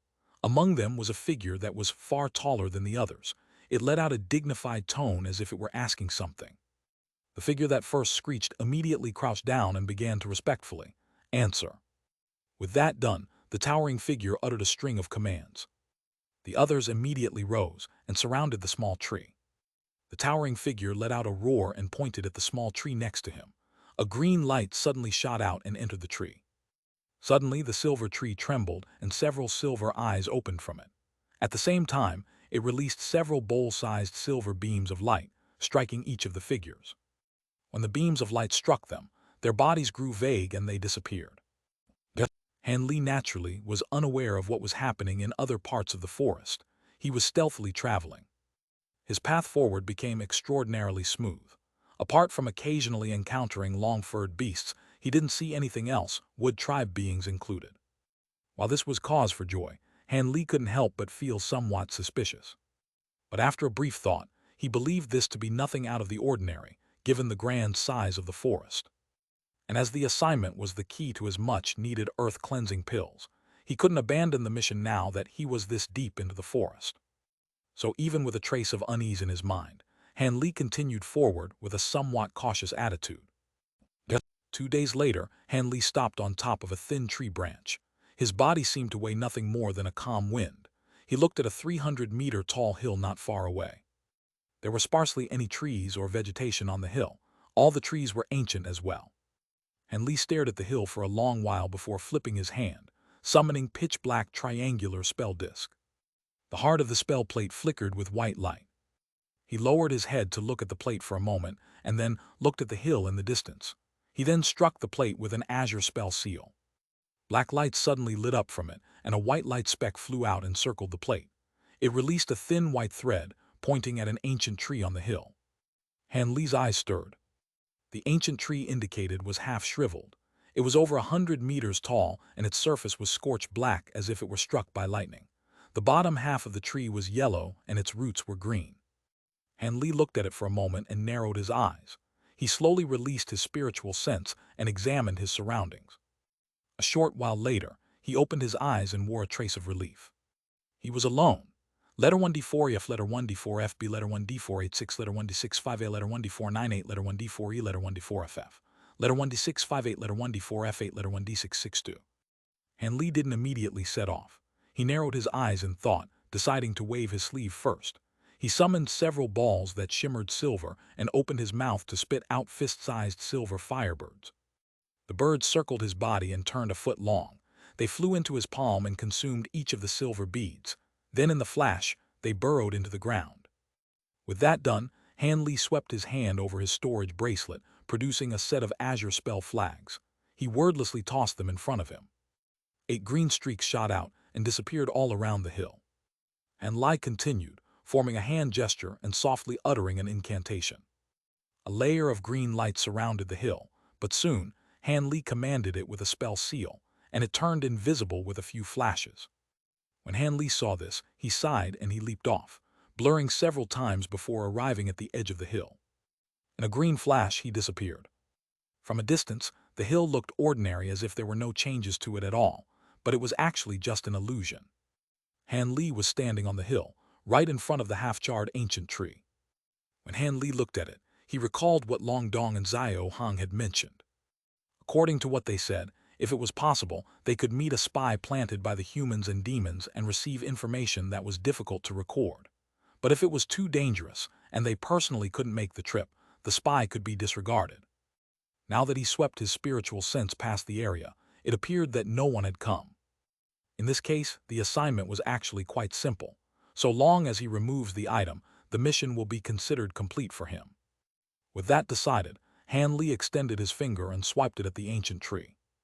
A crackle sounded and an azure sword streak shot forward, cleaving the tree into two. It contained a white jade slip there. Han Li's face lit up with joy and he reached out for it, summoning it into his hand. At that moment, a muffled sound traveled through the air. A golden light suddenly pierced through the illusion, directly shooting towards the jade slip. Han Li's face slightly changed. Without another thought, azure light flashed from his hand. A hand of azure light appeared in the air and swiped at the golden light. A sweet giggle sounded from the golden light. It broke through the azure hand like it was an illusion. The jade slip that was flying in Han Li's direction stopped, and a faint white blur appeared to the side. She raised her hand and nimble took the jade slip. Fellow Taoist Yi. Han Li narrowed his eyes, recognizing the true figure wrapped in white light. It was Yi Ying, the young white-robed woman. Brother Han, it appears you've arrived here smoothly and easily. The young woman flipped the jade slip in her hand and chuckled. What do you mean? Did Fairy Yi encounter trouble on her way here? When I left the southern skyline and arrived at the edge of the forest, I waited for you all for a while and I received no messages. What happened to you? Han Li asked with an odd expression.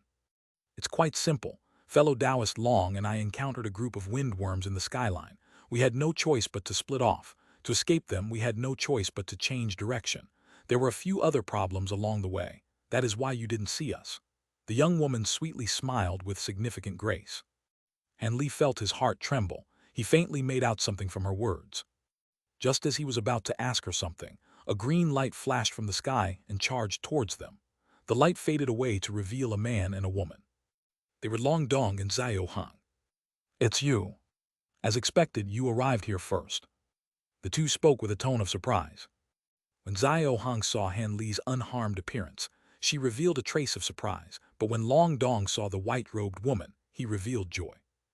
The white-robed woman looked at the two and casually said, "So it was Brother Long and fellow Taoist Yi. I wasn't fast, you were just slow." Did Lady Yi already grab a hold of the item? Long Dong glanced at the young woman's hand and wore a mysterious smile. Xiao Hang glanced at the jade slip in the white-robed woman's hand, and her expression faintly changed. Letter 1D4BB, letter 1D45F, letter 1D626, letter 1D626, letter 1D638, letter 212F, letter 1D624, letter 1D630, letter 1D62E. The young woman let out a bright laugh and leisurely said, "That's right. I have it in my hand. In truth, fellow Taoist Han came here first, but I was still a step ahead of you too." Xiao Hang paused for a second and suddenly asked, "Brother Han, was there only one jade slip here?" Han Li's heart stirred, but he nodded with a calm expression. Xiao Hang fell silent upon hearing Han Li's answer. Long Dong looked at the white-robed woman silently, and the white-robed woman simply looked down while fiddling with the jade slip in her hand. For a time, silence filled the air. The heavy atmosphere was an omen for a coming storm. Xiao Hong's expression relaxed and she wore a pleasant face. She asked, "Junior Sister Yi, could you let me take a look at the jade slip? The spies we sent to the Wood tribe included those from my clan. Perhaps they have some information for my clan." The white-robed woman pursed her lips and then sweetly smiled. "I'm afraid I can't. I'll be open and say that the spies had people from my Yi clan as well. Why don't I take a look at it first and then tell you about it?" Xiao Hong's expression vastly changed and her smile froze. Her gaze became sullen. Long Dong calmly said, "Since you already have it, we shouldn't stay here for much longer. Let's hurry away and talk about it when we leave the forest." "I agree," the white-robed woman said. Xiao Hong's lips stirred, but she raised no objections. Han Li naturally agreed as well. The young woman smiled and her bright eyes flickered around. Just as she was about to put away the jade slip, a silver streak shot out of the ancient tree behind her. It quickly and silently streaked towards the center of her back. Although the white-robed woman was faced around, she snorted and her body stirred. Her body grew vague and she disappeared. A moment later, she appeared over 30 meters away, but there was a silver streak that shot up from the ground. This time, the young woman's expression faintly changed. Her shoulders suddenly blurred, and she shot 10 meters to the side as if there were a spring underneath her, allowing her to avoid the attack. But at that moment, the sound of tearing air blew past her. A near indistinct line of transparent line shot out of a space nearby her. The target wasn't the young woman, but the jade slip in her hand. Alarmed, the young woman suddenly pulled back her hand, but she was too late. Bang! The jade slip immediately ruptured, turning into countless shards. In the young woman's fury, her face warped and she grabbed a hold of the transparent line and fiercely pulled it towards her. Clang! She dragged out a huge transparent beetle out from the void. This insect was a meter long and resembled a huge silkworm, but there were a pair of cicada wings on its back. It fluttered for its life to break free. The end of it that spouted out the thread seemed to be its mouth. At that moment the young woman pulled, keeping the insect there. In the instant the jade slip was destroyed. Han Li and the others were blank in surprise. At nearly the same time, the remaining ancient trees lit up in green light. Soon after, the ancient trees' hollow images were dissolved to be replaced with several green silhouettes. It appeared as if they were born from the trees. A towering silhouette swept their gaze past Han Li and spoke human words in a harsh tone. "He, I didn't expect that it was hidden there. If you weren't guiding us, we wouldn't have found it. Our clan won't have to worry about later consequences." Han Li glanced at the figure's appearance, and his eyes narrowed. The person resembled a human, but their skin was green and their eyes were purple. Other than that, they appeared human. Two of the slender figures resembled women. These silhouettes were Wood tribe beings. What was most astonishing to Han Li was the orange belt they wore at their waist around their long robes. The belt of the towering being was yellow-orange with a silver stripe. According to what he knew of their grades, Han Li felt his heart plummet. A silver tier, you're a silver tier tree spirit. When they recognized the towering figure's belt, the young woman's expression turned unsightly. "I am the lower silver tier spirit master Mu Rui. Since you've arrived here, there is no need to leave. Allow my clan to welcome you." The towering figure spoke expressionlessly and waved his hand. The other orange-belted tree beings crouched down and placed their hands against the ground. A layer of green light suddenly shot out from the hill in every direction at inconceivable speeds. Han Li and the white-robed woman immediately took off from the ground without another thought. A huge rumbling sound shook the air, and the illusion restriction Han Li placed down was effortlessly destroyed. Once the illusion was dispersed, the hill's surroundings were made clear. Wherever the green light passed, green trees would turn into towering furred beasts. They had a variety of weapons on hand. Their fur had many differing colors as well. There were even monstrous winds that blew into the sky. Upon closer inspection, there were several thousands of beasts that densely surrounded the hill. Long Dong and Xiao Hong's face turned bloodlessly pale. Han Li wryly smiled. Only the white-robed woman sullenly glared at Mu Rui. It was unknown what she was thinking. Mu Rui wore a stiff expression, but he spoke with a derisive tone. "These are the tree-ape beasts that our tribe spent 1,000 years researching. If you looked through that jade slip, you should have had information about them, but now." "Attack!" An unfamiliar voice suddenly sounded. Before Han Li and the others realized what was happening, the white-robed young woman suddenly opened her mouth and released a crimson bloodlight. Suddenly, it turned into several threads and directly shot towards the wood spirits, excluding the silver-tier wood spirit. In the wood spirits' fright, green light flashed from their bodies as they summoned wood armor, shields, or green mist to block the crimson threads. But the crimson threads pierced through their defenses, as if they were passing through air and burrowed into their bodies. The wood spirits glowed crimson and were then captured in a crimson net, rendered incapable of moving. At that same moment, the sword chi that Han Li used to chop the ancient tree had turned into two faintly golden blurs, chopping towards the silver-tier wood spirit, Mu Rui. Mu Rui coldly snorted and pointed at them. Two silver lights flashed as they streaked forward to meet the golden blurs. Muffled clangs sounded, and the golden blurs ruptured in countless golden specks. The specks then covered Mu Rui. Then, as the ground roared, a spell formation made of golden talisman characters suddenly lit up around Mu Rui. Its radiant glow covered the high-grade wood spirits in balls of light. The purple light in Mu Rui's eyes withdrew. He closed his hands together and balls of silver light appeared from his palms.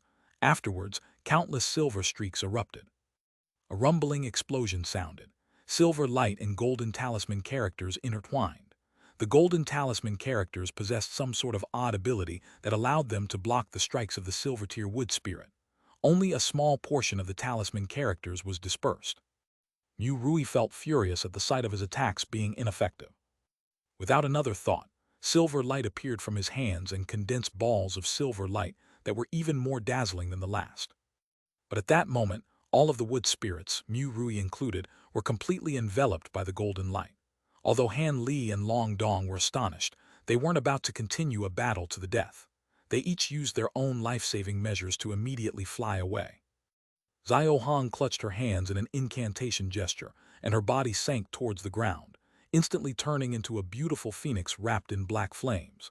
She charged at the army of wood apes and turned their bodies and weapons to ash as she brushed past them. In the blink of an eye, the phoenix traveled over 300 meters.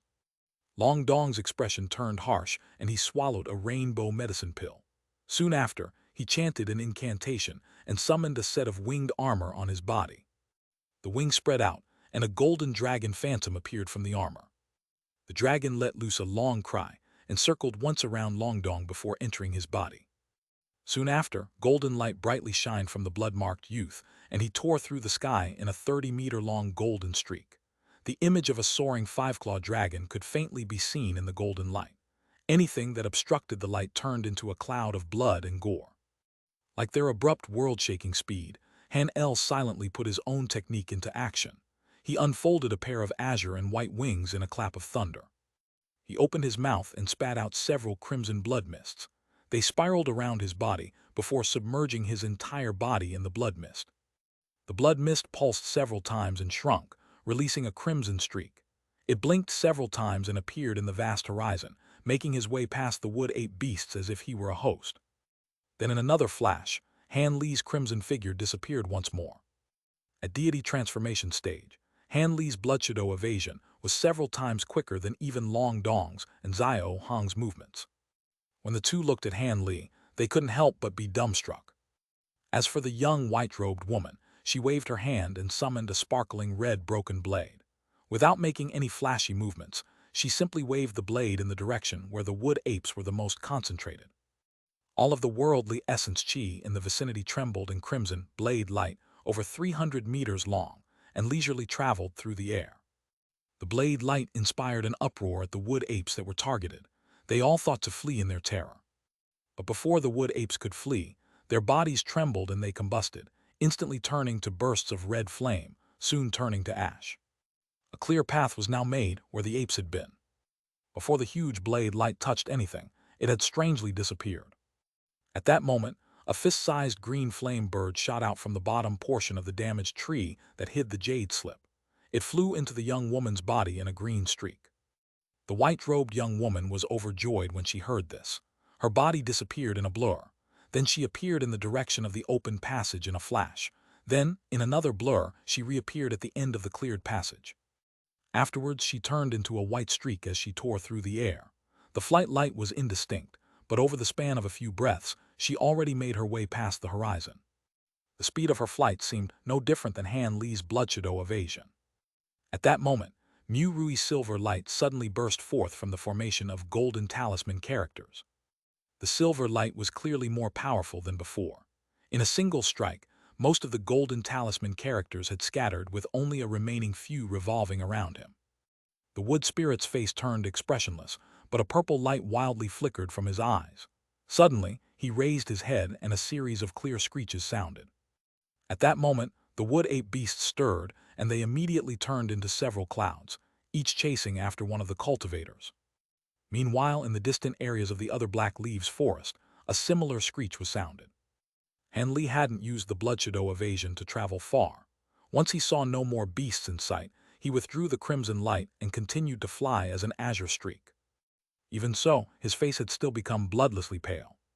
It appeared that 2 consecutive uses of the bloodshadow evasion took a heavy toll on his vitality. But when he thought of the possibility of being pursued by silver-tier wood spirits, he didn't dare to be careless. Those wood spirits were equivalent to body integration stage cultivators. Despite the confidence in his heaven-defying abilities, there was far too great a difference in their realms.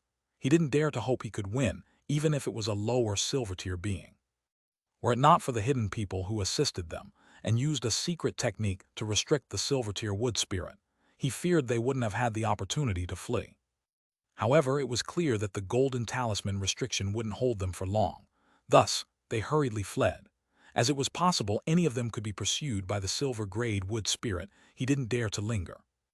Although he couldn't use the bloodshadow evasion again, the thunderstorm wings on his back continued to flap. With each flash, his speed abruptly increased. With a dozen more, his speed would be equivalent to a spatial tempering cultivator. But even so, Han Li didn't dare to turn around and focused on moving forward as quickly as he could. Winds tore from beneath him, and soon after, several gales shot towards him at immense speed. Han Li's expression sank, and his flight came to a sudden stop. 3 azure light appeared from underneath him, each of them only a meter away from his body. If Han Li hadn't stopped, he feared he would have been skewered. The 3 azure lights circled in the air, and they turned into 3 wood tribe beings. All of them blocked his way forward. Han Li swept his sights at the 3, and discovered they wore faint yellow belts at their waist, and he felt relief. They were only equivalent to nascent soul cultivators. He had no need to worry. Unwilling to use his various treasures, he simply flapped his wings, and he shot forward in azure-white lightning. The speed of lightning was instantaneous. He arrived in front of the center wood spirit in a blur. The wood spirit didn't show any emotion, but purple light quickly circled from its eyes. Then, it fearlessly stabbed its wood spear into Han Li's abdomen. Before the spear touched him, countless azure thorns ruptured from it, wanting to turn Han Li into a pincushion. Han Li's eyes godly glinted, and golden light flashed from his hands, instantly covering his body in transparent golden scales. The azure thorns clanged and bounced off upon impact, leaving no damage. Letter 1D627, letter 1D4C7, letter 1D452, letter 1D452, letter 1D464, letter 212F. Letter 1D624, letter 2134, letter 1D62E. Then his arms strangely reached out and grabbed the tip spear. The wood spirit tried to pull it back with all its might, but the spear didn't move in the slightest. Azure chi lit up from the wood spirit's face, and then it released the spear, quickly fleeing back like a shooting star. However, Han Li's other hand suddenly burst forward as sharp cracks sounded from it. It instantly arrived at the wood spirit's chest and sank his fingers through like a sword. A clear ring sounded. The wood spirit's body was torn like paper by Han Li's powerful strength. Then, he tore out a faint yellow crystal from the wood spirit's body. This entire attack only took a single instant. When the other 2 wood spirits saw this, they let out a strange screech. They spat out a yellow mist and waved their spears, creating countless phantoms to surround Han Li. Han Li sneered and twisted his arms, wanting to use them to battle. But something outside his expectations occurred. With one hand in the wood spirit's body, and the other grasping the spear, green light brightly shined from the wood spirit's body, and he feels an inconceivable attractive force. His hands blurred, and soon, he found he couldn't move them in the slightest. In that slight delay, yellow mist instantly covered his face, and countless phantoms released azure streaks at him. Han Li's face strangely twisted, and his lips moved as if he were about to say something. Suddenly, golden light brightly shined from his body. 4 indistinct golden arms suddenly appeared through the ribs of a few of the phantoms. The 4 arms blurred, punching through the mist surrounding him. 2 of them flashed through the phantoms, easily blocking them with dense golden palms.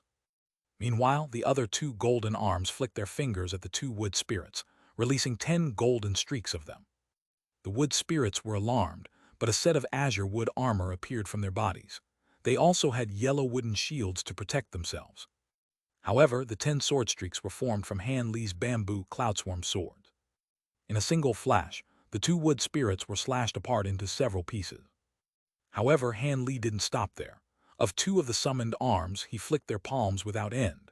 They launched a dense barrage of swordlight, instantly submerging the wood spirits in golden light.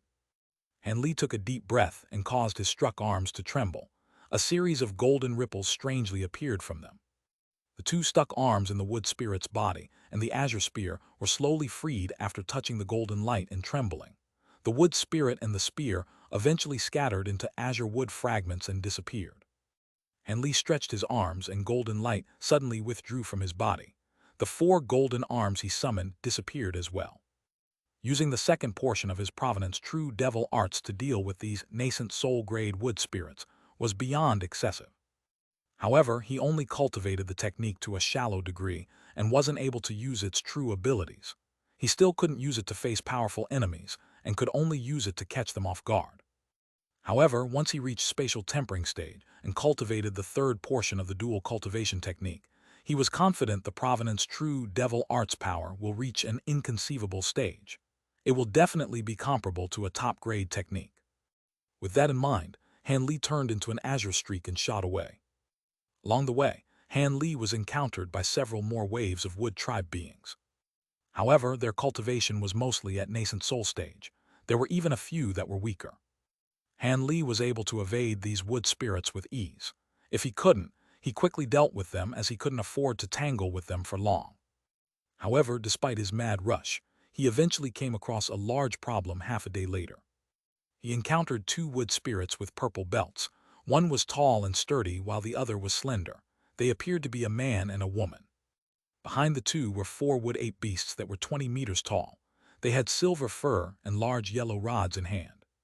The 4 wood apes had bright eyes and looked at Han Li with intelligence, giving Han Li the impression that they were dangerous. In fact, Han Li felt about the same threat from them as the 2 wood spirits. These purple-grade wood spirits were equivalent to deity transformation stage cultivators and wouldn't be easy to deal with. Now that Han Li is at the edge of the Black Leaves forest, he wanted to immediately leave and avoid any battles. However, the wood spirits and apes were looking at him with an air of hostility, and Han Li's face turned ice cold. Suddenly, he slapped the back of his head. A large wave of gray light suddenly soared to the sky, circling once before turning into a gray ring at least 100 meters wide. It whirled once in the air and attracted the attention of his opponents. Meanwhile, his other sleeve stirred as he silently summoned 72 small swords and sent them off in every direction. He first planned on using the divine essence-effused light to occupy them. Then, the aureate sword formation would exterminate them. Meanwhile, Xiao Hong was floating in midair with a pale complexion. She was staring at several green blurs that appeared. The 3 were wood spirits that wore purple belts. Off in a different direction, Long Dong's golden light continued to fly. A pure golden wood ape was carrying a huge black axe chasing after him. Rainbow light continued to wander around its body as it chased after him like a shooting star. Most of the 5-clawed golden dragon phantom had already dispersed. However, when he looked at the ferocious gold-furred wood ape chasing after him, he showed no intention of fighting him and continued to rush forward. In a few hundred kilometers, he would soon arrive at the edge of the forest. A white streak let out a piercing whistle as it tore through the air. A few kilometers behind her, a silver light closely chased after her. The 2 streaks intermittently flashed, and they soon arrived several kilometers away.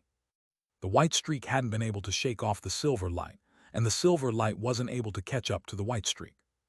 The 2 lights continued to flutter as they rushed out of the forest and into the distance. As Han Li floated in the air, he saw the countless golden threads from the sword formation condense in a ball. Eventually, it reached the last of the silver-haired wood apes and easily tore it into pieces. He then let out a sigh and held his hands together in a spell gesture. He uttered, "Withdraw." Several hundred golden lights suddenly appeared from the air and let out a clear ring. In a bright flash, they returned to their forms as 72 small swords. The sword quickly spun around him and quickly shot into his sleeve. Then with a tremble of his sleeve, the swords vanished. At the very heart of where the sword formation used to be, there was a mist of blood that had yet to disperse. Han Li blinked. The genuine aureate sword formation formed with the 72 swords were far more deadly than he anticipated. In a moment of surprise, he trapped the 2 purple-grade wood spirits and 4 troublesome silver wood apes. The sword formation released golden threads that easily slew them without the slightest resistance. When he recalled Long Dong mentioned Qing Yuanzi, a spatial tempering cultivator, was able to use a grand sword formation to block a body integration stage cultivator, it appeared he was telling the truth. With that in mind, he didn't stay there for any longer. With the flying swords put away, he quickly headed off to the edge of the forest. An hour later, Han Li finally arrived at the edge. When he was 50 kilometers outside the forest, he immediately placed a high zenith invisibility talisman on his body. Suddenly, his body turned to void. When he saw this, he let out a massive sigh of relief. Afterwards, he suddenly changed direction. Not long after he departed, 2 yellow streaks arrived from behind him. Their light disappeared to reveal 2 wood spirits wearing yellow-orange belts. The 2 were the wood spirits that originally accompanied the silver-tier wood spirit. The white-robed woman had used a high-grade technique to trap them. They circled the location where Han Li originally stopped and whispered to one another. After finally making sure there were no further tracks of Han Li, they could only resentfully return. Han Li couldn't have known that his careful actions had allowed him to escape calamity. Letter 1D453, letter 1D45F, letter 212F, letter 1D626, letter 1D4CC, letter 1D626, letter 1D450, letter 2134, letter 1D4C2. Otherwise, 2 spatial tempering grade orange belt wood spirits would have started pursuing him. It would have been impossible for him to safely escape them. After flying for myriad more kilometers, Han Li became certain that he had escaped the wood tribe's pursuit, and he pinched his hands together. Suddenly, talisman characters flashed from his body, and his body returned to normal. At that same time, a ball of spiritual light flew off from his body and turned into the high zenith invisibility talisman. He waved the talisman between 2 of his fingers and made it vanish. Then he carefully looked around him before carefully landing on a small mountain. He began to ponder with a sullen face. At that moment, he felt rather gloomy. The wood tribe beings destroyed the Jade slip in a moment of surprise.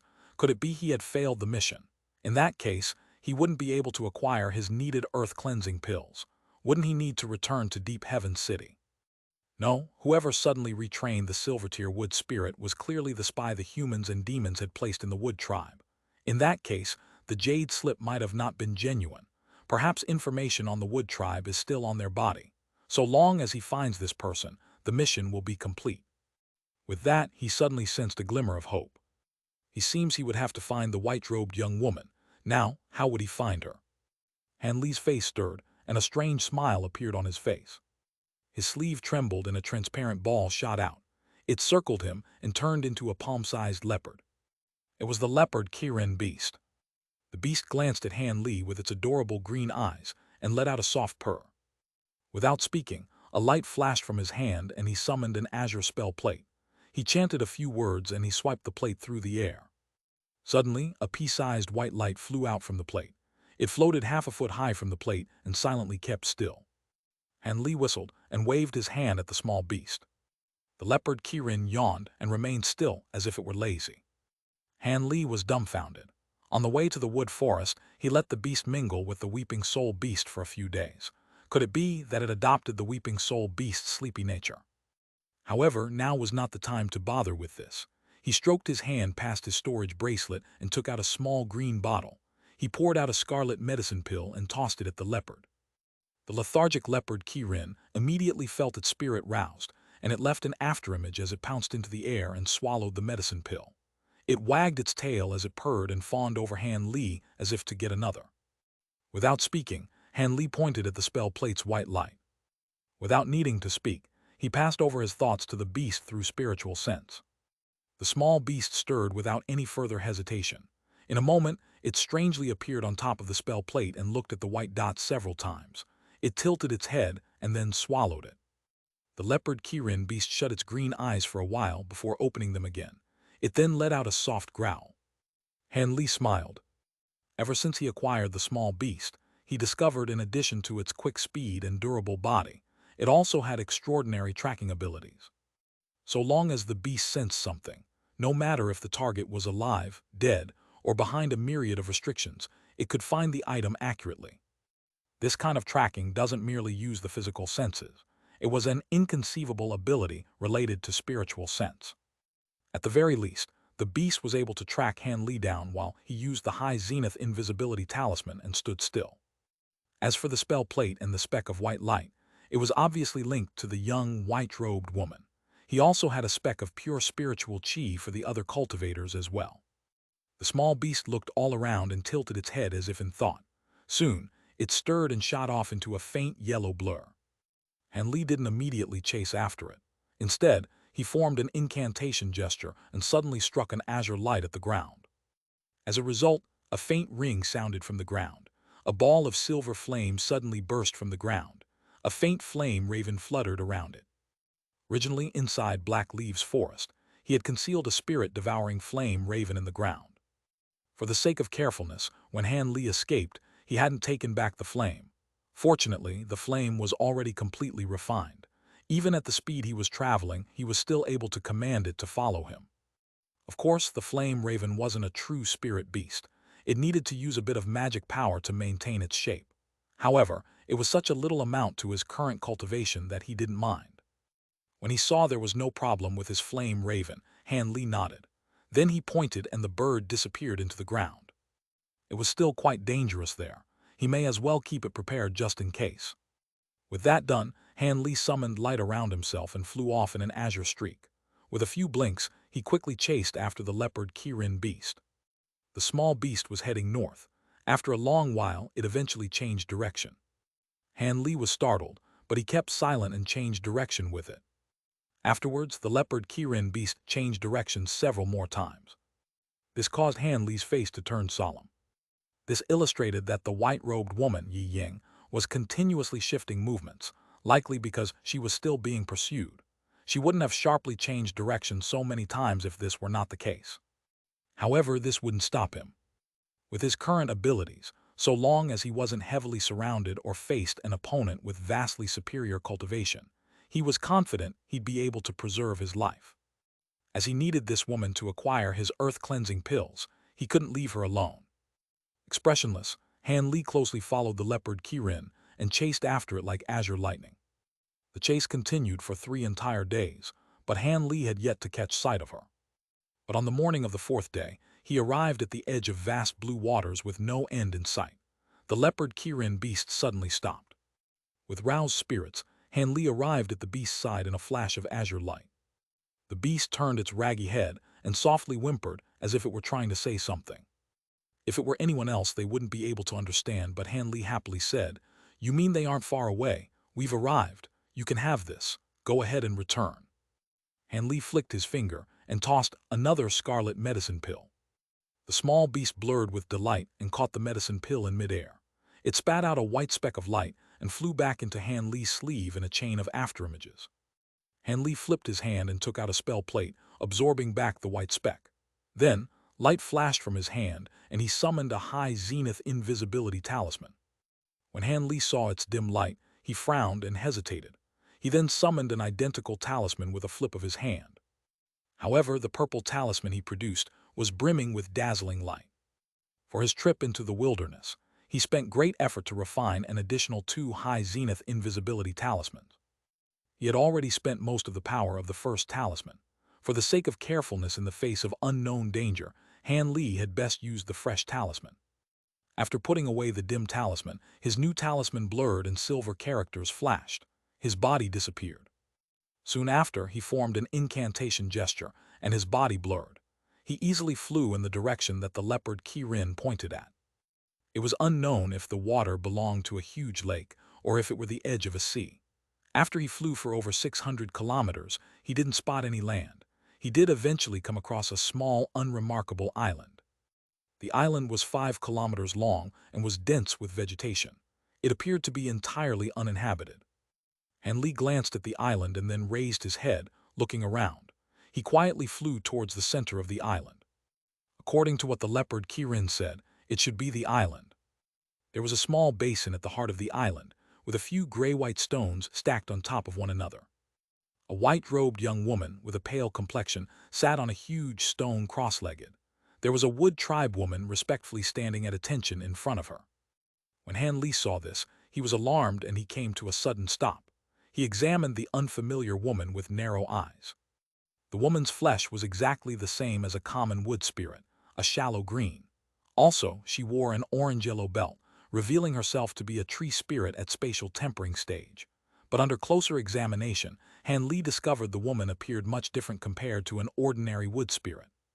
When the tree spirit faced the white-robed woman, she wore a dignified and respectful expression different from the wooden expressions of other wood spirits.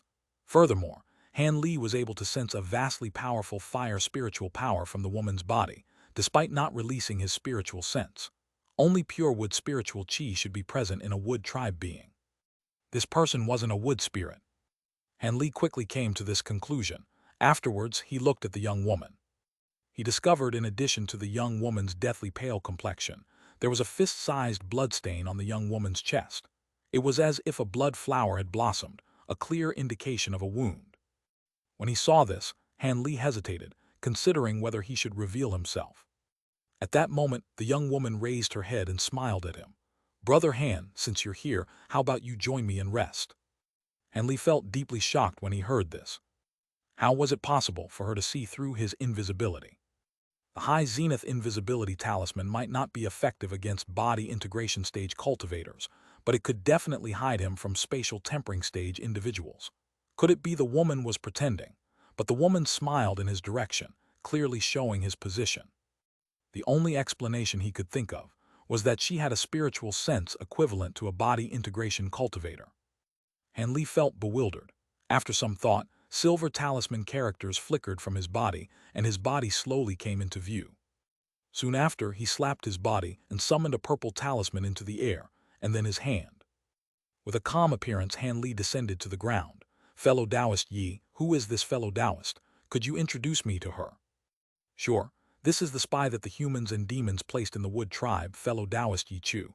It appears fellow Taoist had escaped the wood tribe's pursuit," the young woman said with a smile.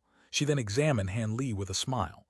When she saw that Han Li was in good health, she couldn't help but betray her surprise. "Yi Chu, is she a human or a demon?" Han Li glanced at the green-skinned woman and narrowed his eyes. The woman calmly glanced at Han Li and said, "Your eyes are quite sharp. I am a human, but my body possesses wood phoenix spirit blood. I can be considered half-demon." Her voice was somewhat hoarse. "A wood phoenix? Ye, you have spatial tempering cultivation." When he heard her name, he swept his spiritual sense past her and his face changed. Yi Ying answered with bright eyes. "Older sister Chu comes from our Yi clan. She possessed early spatial tempering cultivation when she was sent to spy on the wood tribe. After many years had passed, she has completed the cycle of spatial tempering and is bordering the body integration stage. This is thanks to a few benefits I acquired from the wood tribe, or else I wouldn't have reached this stage. However, I didn't expect that the young master would personally come here." Yi Chu spoke with a modest tone and stood in front of the young woman with a helpless appearance. Han Li felt a chill facing a person with such fearsome cultivation. With a respectful expression, he said, "So it was like that. If Senior hadn't come to rescue us, I fear we would have been completely wiped out." "Let's get to that later." Yi Ying's smile faded and her face turned serious. "Because I was chased too quickly, I have yet to ask what happened. Older sister Chu, why did we fall into the wood tribe's trap? Where are the others?" The green-skinned woman answered, "Apart from me, all the others were killed. About 100 years before, the wood tribe acquired information on our spies. It was only because of my wood phoenix blood that I was able to escape detection. The others were caught and tried to escape, but they were caught one by one." The green-skinned woman continued her answer.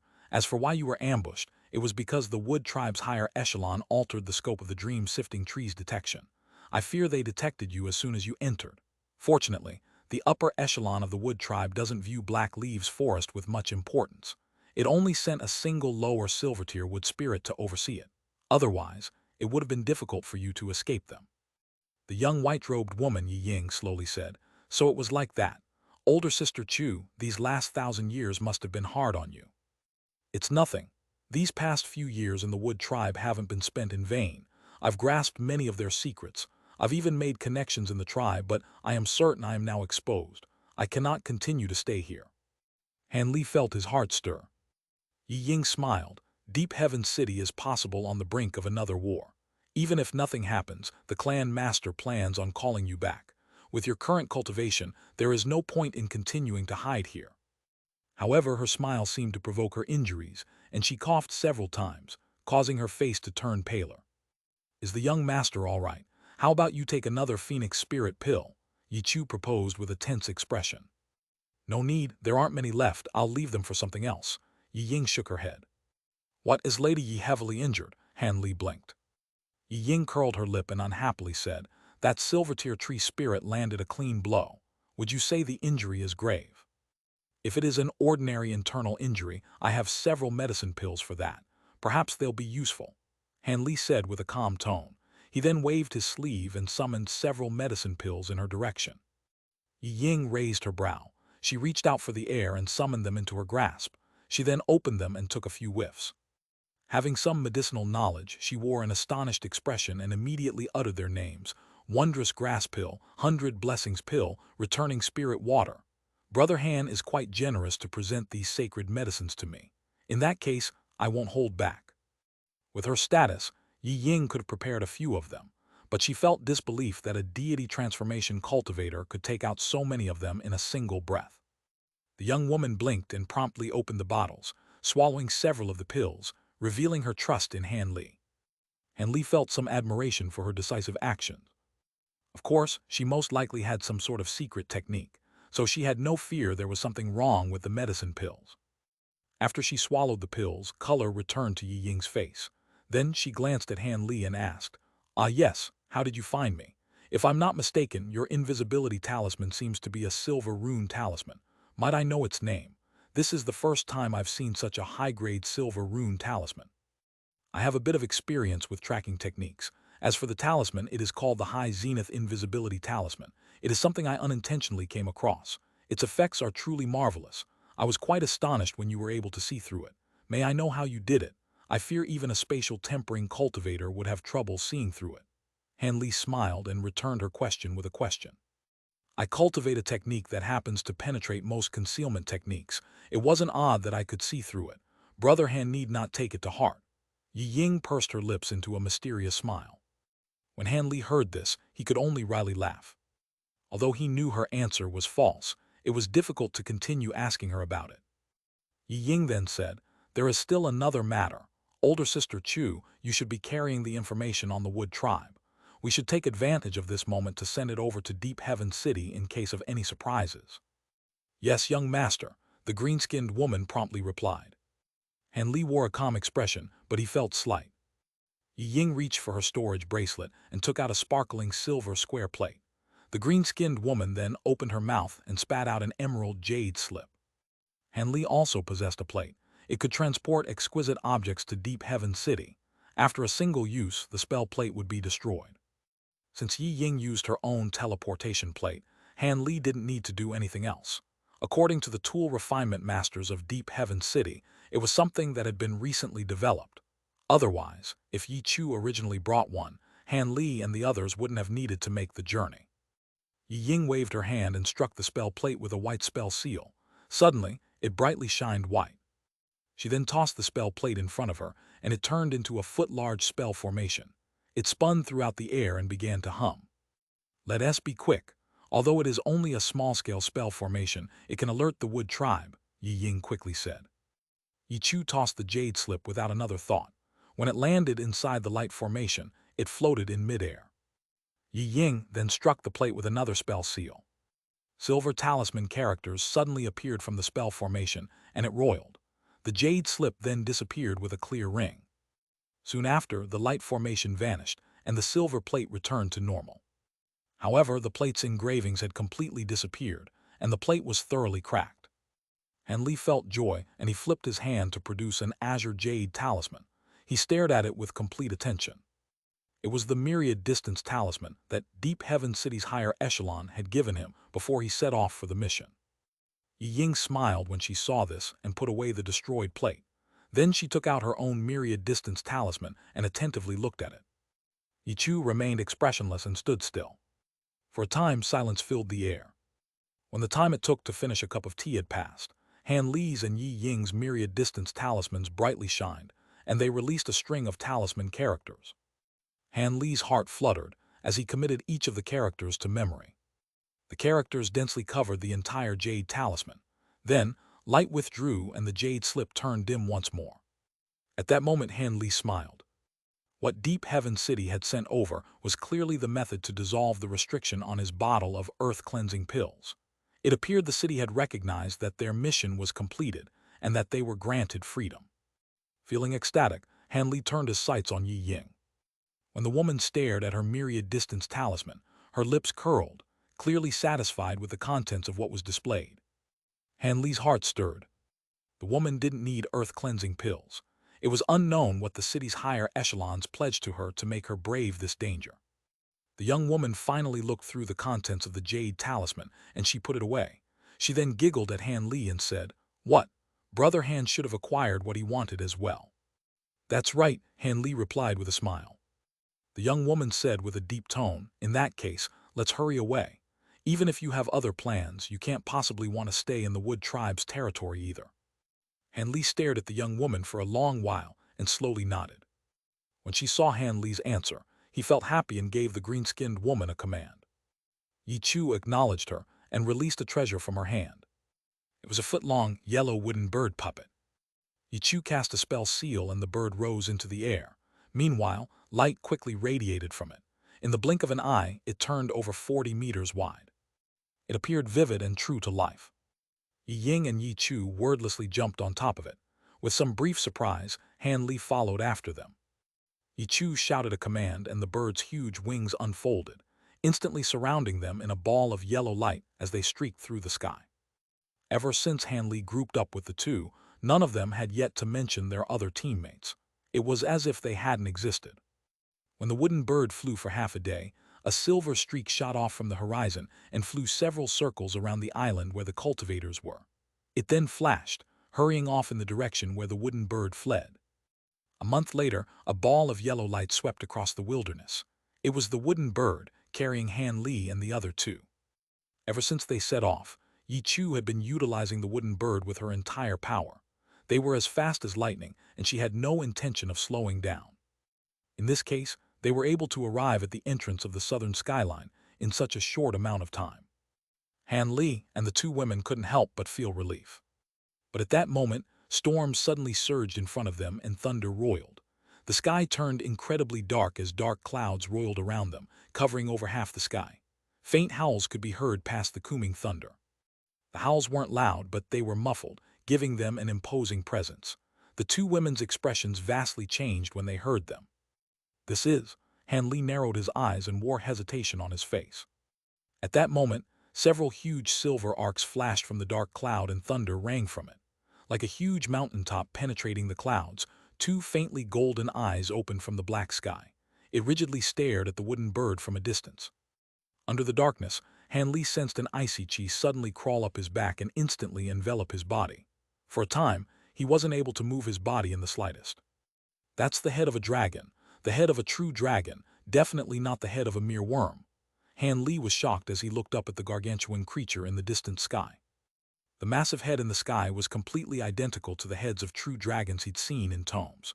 Furthermore, the entire head was a shimmering golden color, as if it had been constructed entirely from gold. There were also a couple of tree-like golden horns on its head, and it was quite an intimidating being to behold. But it's not a true dragon. Its aura does indeed possess the might of a true dragon, but the spiritual power within its body is only comparable to a mid-body integration demonic cultivator at most. How could a true spirit-level being possess such paltry spiritual power? Yi Chu exclaimed. A cold light flashed through Yi Ying's eyes upon hearing Yi Chu's words, and she murmured to herself, "It's not a true spirit-level being, but it can reveal the body of a true dragon, which means it's forcibly activating the blood of a true dragon, thereby allowing it to manifest such a form." The blood of a true dragon, then the Long family must be involved here. Yi Chu's brows furrowed with a cold expression. That is indeed most likely the case. I've always found it strange that the young master of the Long family was assigned this mission not long after I was assigned the same mission. It looks like he's coming after me. Yi Ying chuckled coldly. He's coming after you, young mistress. Could it be because of that rumor? A thought occurred to Yi Chu, and a stunned look appeared on her face. What rumor? After activating his great development technique, Han Li had finally recovered from that indescribable sense of intimidation, and he turned to Yi Ying with a dark expression. All you have to know is that the young master of the Long family is behind this, and that he's after the heavenly phoenix spirit blood in my body. However, seeing as they've decided to attack me here, they naturally aren't intending to let me escape alive. Our true spirit families had set up an agreement long ago, strictly prohibiting true spirit families from going after the true spirit bloodlines of other such families. If caught doing so, all of the other true spirit families would join forces to destroy that family. No matter how bold the young master of the Long family is, there's no way he'd dare to attack me in human territory, which is why he followed me all the way to this place before setting his scheme into motion. However, a deity transformation cultivator like him won't be capable of activating true spirit blood alone. It's most likely the case that other spatial tempering cultivators from the Long family have also come to this place. Yi Ying analyzed in a remarkably calm manner. After hearing this and thinking back to the special attention Long Dong had paid to Yi Ying along this journey, he was mostly convinced that Yi Ying had struck the nail on the head. I can understand it if he was going after some type of normal true spirit blood, but for ancient true spirit families like our Yi family and his Long family, the spirit blood has already been deeply entrenched in our family bloodlines for countless years, so theoretically, there's no way for it to be taken. The Long family should also be aware of this. A hint of befuddlement flashed through Yi Chu's grave eyes. I'm not sure what's going on either, but seeing as the Long family is attacking us right now, I can only assume that they've worked out some type of solution to this predicament. However, even if that's the case, they'll have to be able to defeat my heavenly phoenix body first. I'll require your assistance to activate my spirit blood, Big Sister Chu. Brother Han, I'll have to trouble you to protect me during this process, Yi Ying said with a grave expression. Seeing as I can't detach myself from this matter, I'll be sure to assist you to the best of my abilities. A wry smile appeared on Han Li's face as he looked at the approaching dark clouds and that massive dragon head. All of them remained completely unflustered, as if they weren't wary of that supposed true dragon body at all. I'm glad you understand the situation, Brother Han. I'll set up a formation first, then activate my spirit blood to battle this true dragon body. Let's see if the power of our Yi family's heavenly phoenix is superior, or if the true dragon blood of the Long family is purer, Yi Ying said as her expression eased slightly. She then swept a hand over her storage bracelet, and a thick stack of formation flags of all different colors appeared. She swept a hand through the air, and several tens of streaks of light shot forth in all directions before disappearing into the nearby ground. A purple layer of light had appeared out of thin air in the blink of an eye, before circling around in the air above. For the time being, Han Li was unable to identify what kind of abilities this formation possessed. At this moment, Yi Ying sat down with her legs crossed at the center of the formation in a casual manner. She then opened her mouth to expel 5 balls of light, all of which were of different colors, and those balls of light began to circle around her body. Each ball of light was roughly the size of a human fist, and they contained miniature treasures of different forms. Those treasures consisted of a flute, a zither, a lute, a saber, and a ring. Among them, the lute in the yellow ball of light was none other than the lute of wisdom that Han Li had seen once before. He had witnessed the power of this treasure in person, and he knew that this was a rare spirit treasure replica. As such, those 4 other treasures were most likely treasures of the same caliber as the lute of wisdom. If that was indeed the case, then Yi Ying truly was incredibly wealthy. Just as these thoughts were racing through Han Li's mind, Yi Ying summoned a pristine white jade vial with a grim expression. She removed the lid of the vial, and an extremely pleasant-sounding phoenix cry erupted from within. Immediately thereafter, a miniature rainbow phoenix that was only around an inch in size emerged from the vial, then attempted to fly away into the distance. However, Yi Ying opened her mouth to blast forth a burst of 5-colored light, which immediately ensnared the phoenix. The brightness of the 5-colored light intensified, and spiritual light flashed all over the rainbow phoenix's body, following which it reverted back to a 5-colored spirit pill that was emanating a strong fragrant aroma. Yi Ying pointed a finger at the pill in an expressionless manner. The five-colored spirit pill immediately flew toward her, and she swallowed it before closing her eyes. At this moment, Yi Chu appeared beside her in a flash and also sat down onto the ground. She then made a hand seal and opened her mouth at the same time, expelling a yellow pillar of light. The pillar of light was filled with extremely pure wood attribute spiritual qi, and it was injected directly into Yi Ying's body. Almost at the exact same moment, azure spiritual light began to emanate from Yi Ying's body, following which an azure halo that was several feet in diameter appeared above her head before slowly rotating on the spot. Not only was this halo of a remarkably circular shape, there were also white flames flashing along its edge, rising up to around a foot in height. At the very center of the halo was a humanoid projection seated with its legs crossed. It bore a slight resemblance to Yi Ying, but it had been shrunk down several times, and it also had its eyes closed while making a series of hand seals.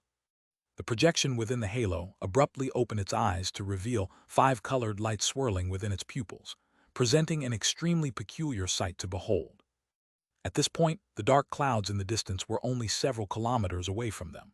Right at this moment, Yi Ying's skin began to take on a remarkably red hue. A layer of extremely vibrant light surfaced over her face before surging into the halo in a frenzy as wisps of light. The azure halo in the air above immediately shuddered before instantly being stained red, making it as exuberant as blood. As soon as the projection in the halo came into contact with this crimson light, it instantly absorbed the light into its body, and five-colored spiritual light began to simultaneously emanate from its body. Following the vast influx of crimson light, the five-colored spiritual light swelled and began to become more dazzling and piercing to behold. The entire projection was transformed into a piercing five-colored sun. All of a sudden, the cry of a phoenix pierced directly into the heavens, and the halo swirled before completely disappearing into the five-colored sun. Immediately thereafter, brilliant five-colored spiritual light began to radiate from the artificial sun, and it transformed into a five-colored rainbow phoenix that was around 10 feet in size. The phoenix let loose a clear cry before spreading its wings and flying directly toward the dark clouds. Along the way, its body swelled drastically, virtually doubling in size with each and every flap of its wings. Following just a few flaps, the entire rainbow phoenix had swelled to over 1,000 feet in length. An intimidating aura that was not inferior to a giant dragon's also began to emanate from its body. The giant phoenix appraised the dragon head amid the dark clouds, with a frosty light in its silver eyes. In the instant that the giant rainbow phoenix appeared, the golden dragon head's roar abruptly cut off, and it adopted a solemn expression, as if it were preparing to face a powerful foe.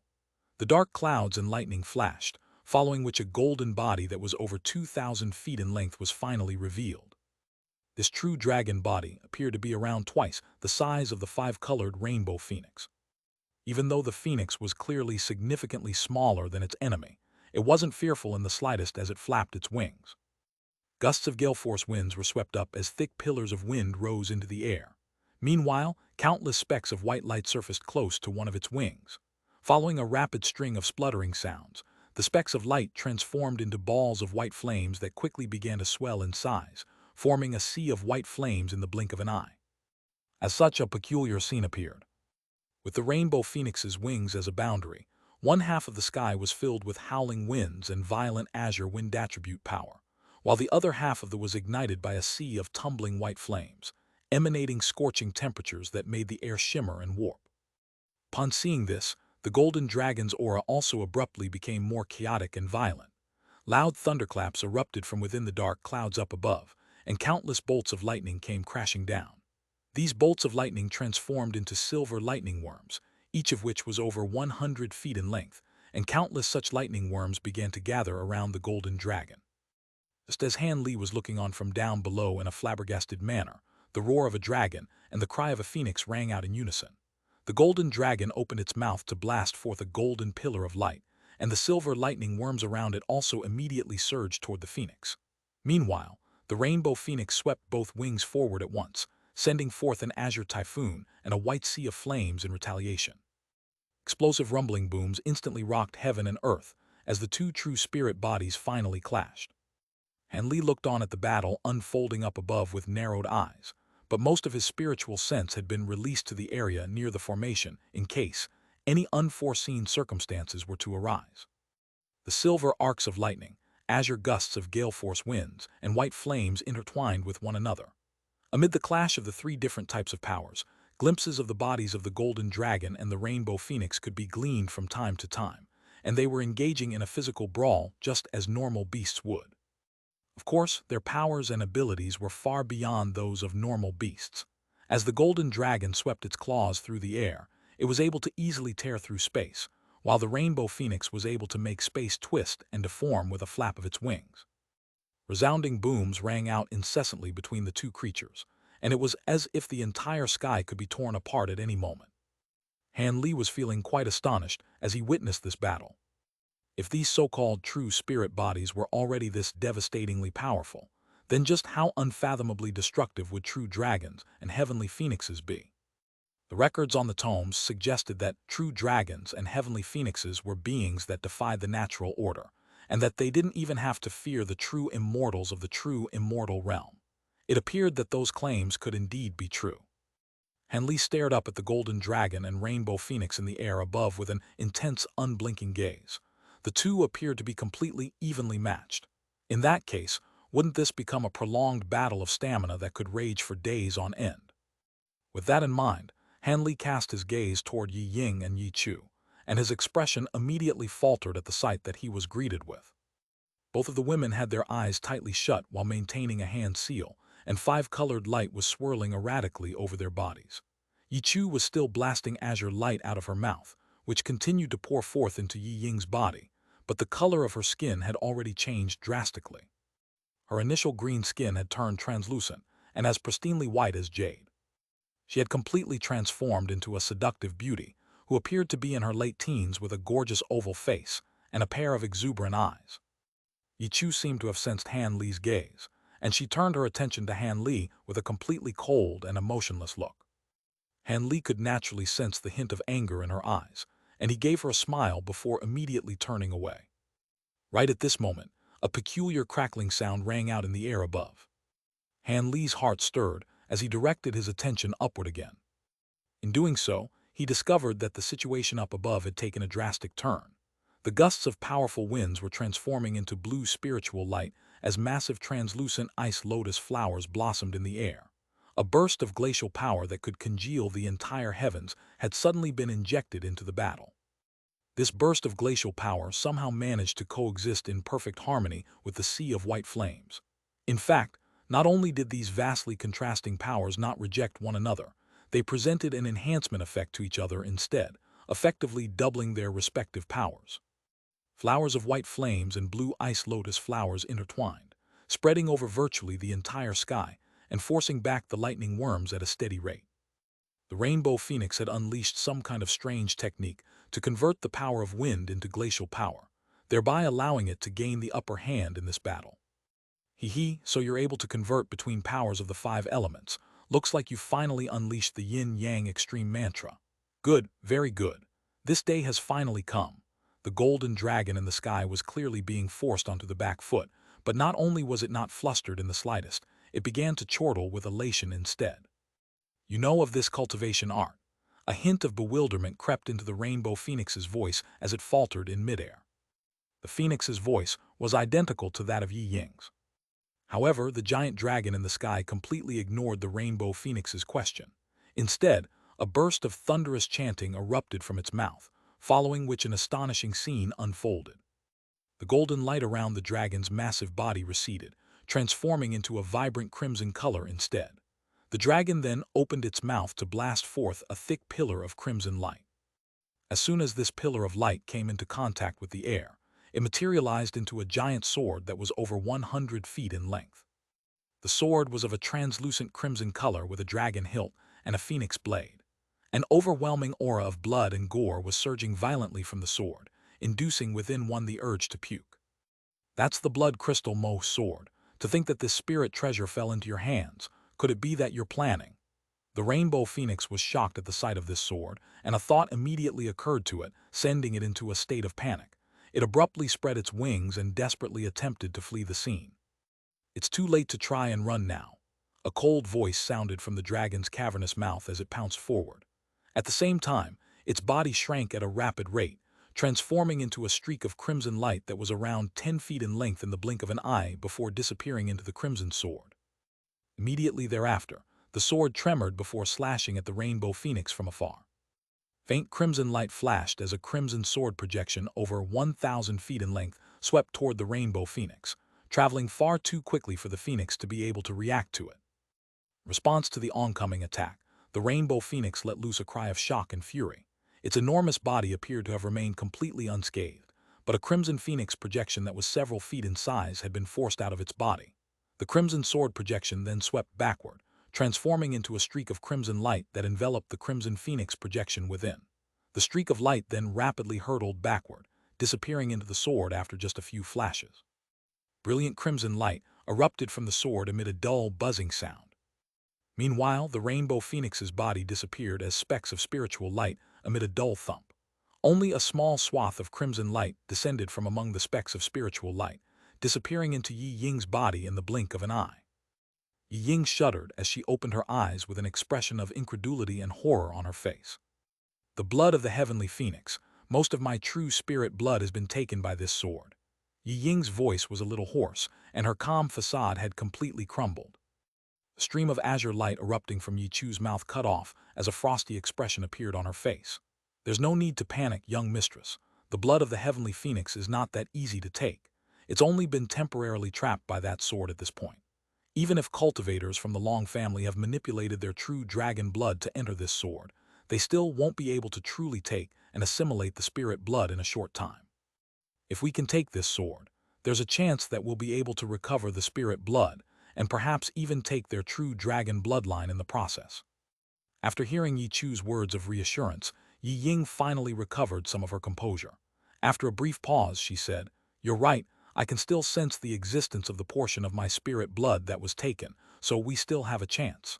Brother Han, I know that you're no ordinary deity transformation cultivator. If you assist me in recovering my spirit blood, I can promise you that the Yi family would be willing to do one thing for you as repayment, as long as it's within our realm of capability." Yi Chu faltered upon hearing this, while Han Li's brows furrowed, clearly hesitant about accepting this offer. "Don't hold on to the false hope that the Long family will allow you to escape. If we're killed here, you'll have to face them on your own. Besides, you've clearly sided with us, so even if by some immense stroke of luck you manage to flee back to the 3 human regions, the Long family will only continue to hunt you down. Only with protection from our Yi family will you be able to survive this ordeal," Yi Chu said in an expressionless manner. "Do I have any other choice?" Han Li stroked his chin in a resigned manner. "Why do you sound so reluctant, Brother Han? There are countless cultivators in the human race who would love to establish ties with our Yi family." Yi Ying chuckled before rising up into the sky as a ball of golden light. Yi Chu also transformed into a streak of azure light and followed closely behind her. As the azure light swirled around her body, her skin turned green again, and from afar she appeared to be identical in appearance to a wood spirit. Meanwhile, Han Li also rose into the air toward the crimson sword up above with his body enshrouded in a ball of azure light. Due to the disappearance of the golden dragon and the rainbow phoenix, all of the lightning, glacial lotus flowers, and white flames in the overhead had disappeared, revealing clear blue skies. If it weren't for the massive crimson sword hanging in the air, it would almost appear as if the battle from earlier had never taken place. Han Li was naturally well aware that his opponents wouldn't allow him to attack the crimson sword in an unobstructed manner. As expected, just as he was flying toward the crimson sword, spatial fluctuations erupted on either side of the sword, and 2 middle-aged cultivators who bore a strong resemblance to one another appeared amid flashes of brilliant silver light. Both of them wore brocade robes with their hair tied up using lengths of purple string, and the 2 of them appraised Han Li's trio with cold expressions on their faces. "Long Yu and Long Lin," Yi Chu exclaimed as her pupils contracted drastically. Yi Ying's heart also jolted upon seeing Yi Chu's reaction, and she stopped in midair over 1,000 feet away from the crimson sword. She then swept her spiritual sense toward the 2 middle-aged cultivators, and a hint of shock appeared in her eyes. "Do you know these 2, Big Sister Chu?" Yi Chu nodded with a grim expression and replied, "Over 1,000 years ago, these 2 were early spatial tempering cultivators, just as I was, and we met once during a gathering between the true spirit families. These 2 are proficient in nurturing ghosts and controlling devils, and they're not ordinary cultivators. The fact that the Long family deployed these two suggests that they're intent on securing your true spirit blood, young mistress. Cultivators with such abilities are indeed quite troublesome to deal with. Yi Ying's heart also sank upon hearing this. The two middle-aged cultivators glanced at Yi Chu, and one of them chuckled as he said, "The two of us were wondering who had been deployed by the Yi family to the Wood tribe as a spy. Turns out it's Fairy Chu. Back in the day, just as you were forging a brilliant reputation for yourself, you suddenly disappeared, and we always thought that to be quite strange. We can see that you've now reached the pinnacle of the spatial tempering stage. Looks like you must have encountered some miraculous opportunities in the Wood tribe. The two of you have reached the mid-spatial tempering stage in just over 1,000 years. That's also fantastic progress, but don't you think you're biting off more than you can chew by attacking my young mistress here?" Yi Chu retorted in a frosty voice. "Haha, our young master is about to succeed in his ploy, and he's going to possess the true spirit blood of both the dragon and the phoenix. With such a brilliant foundation, he'll be sure to reach the body integration stage soon, so what's the point in bickering over such trivial details?" The middle-aged man chortled with glee. "Did you intentionally sell the yin-yang extreme mantra to me? Otherwise, even with the blood crystal Mo sword, how could the blood of the heavenly phoenix have been separated so easily from my body?" Yi Ying interrogated with a cold expression. The two Long family cultivators glanced at one another upon hearing this, but they refrained from answering her question. "That's enough chit-chat. With the two of us here, you two can give up on trying to reach our young master. Talking is getting us nowhere, young mistress. Let's take them down," Yi Chu harumphed coldly. Green light then flashed from her body as green halos radiated forth, within which projections of trees and flowers were indistinctly visible. She made a hand seal, and green light instantly shot forth into the air, surging toward the two middle-aged cultivators. The duo swept their sleeves through the air almost in perfect unison upon seeing this.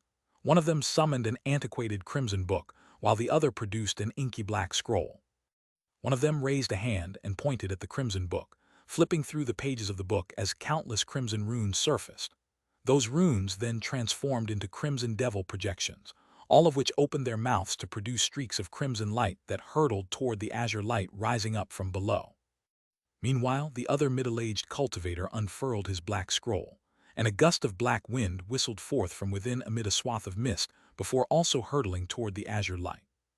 As the crimson light and black winds intertwined with one another, keeping the oncoming azure light at bay, the opposing forces clashed and explosions rang out incessantly. Yi Ying's expression darkened upon seeing this, and she flipped both hands over to produce a shimmering golden saber in one hand, while a green ring appeared in the other. She waved both hands through the air, and the two objects flew through the air. The golden saber swayed before slashing through the air as a saber projection that was over 100 feet in length. The other green ring let loose a clear ringing sound before transforming into a massive green projection, and it also hurtled toward the crimson sword. "Don't even think about it," one of the Long family cultivators yelled upon seeing this. He then patted a jade pendant that was hanging from his waist, and it transformed into a streak of white light that rose up into the air before manifesting a white barrier of light that enshrouded the crimson sword. The saber and ring projection struck the light barrier with a resounding boom, and the barrier tremored violently. Countless runes surfaced over the barrier in response, keeping the oncoming treasures at bay. Yi Ying's expression changed slightly as she immediately raised a hand and cast an incantation seal toward the golden saber. At the same time, she began to chant something, and brilliant light erupted from the saber as it slashed toward the light barrier. Her actions appeared to be quite gentle and harmless, but a massive saber projection that was over 1,000 feet in length abruptly appeared in the air above the light barrier like a heaven-splitting blade. The saber projection slowly descended, causing the surrounding air to tremor violently amid a piercing buzzing sound. It was quite apparent that the saber projection would most definitely vanquish the light barrier if it were allowed to fall. Right at this moment, the other Long family cultivator harumphed coldly and abruptly tore his own robes away, revealing a harrowing sight to behold. His body appeared to be quite normal when sheathed in robes, but it was now revealed that there were 7 or 8 fist-sized crimson ghostly heads chomping down on various parts of his body, squirming incessantly in the process. He let loose a sharp shriek, and 3 of the ghostly heads hanging from his body opened their large mouths before disappearing on the spot. In the next instant, 3 balls of yin qi erupted forth above the white light barrier.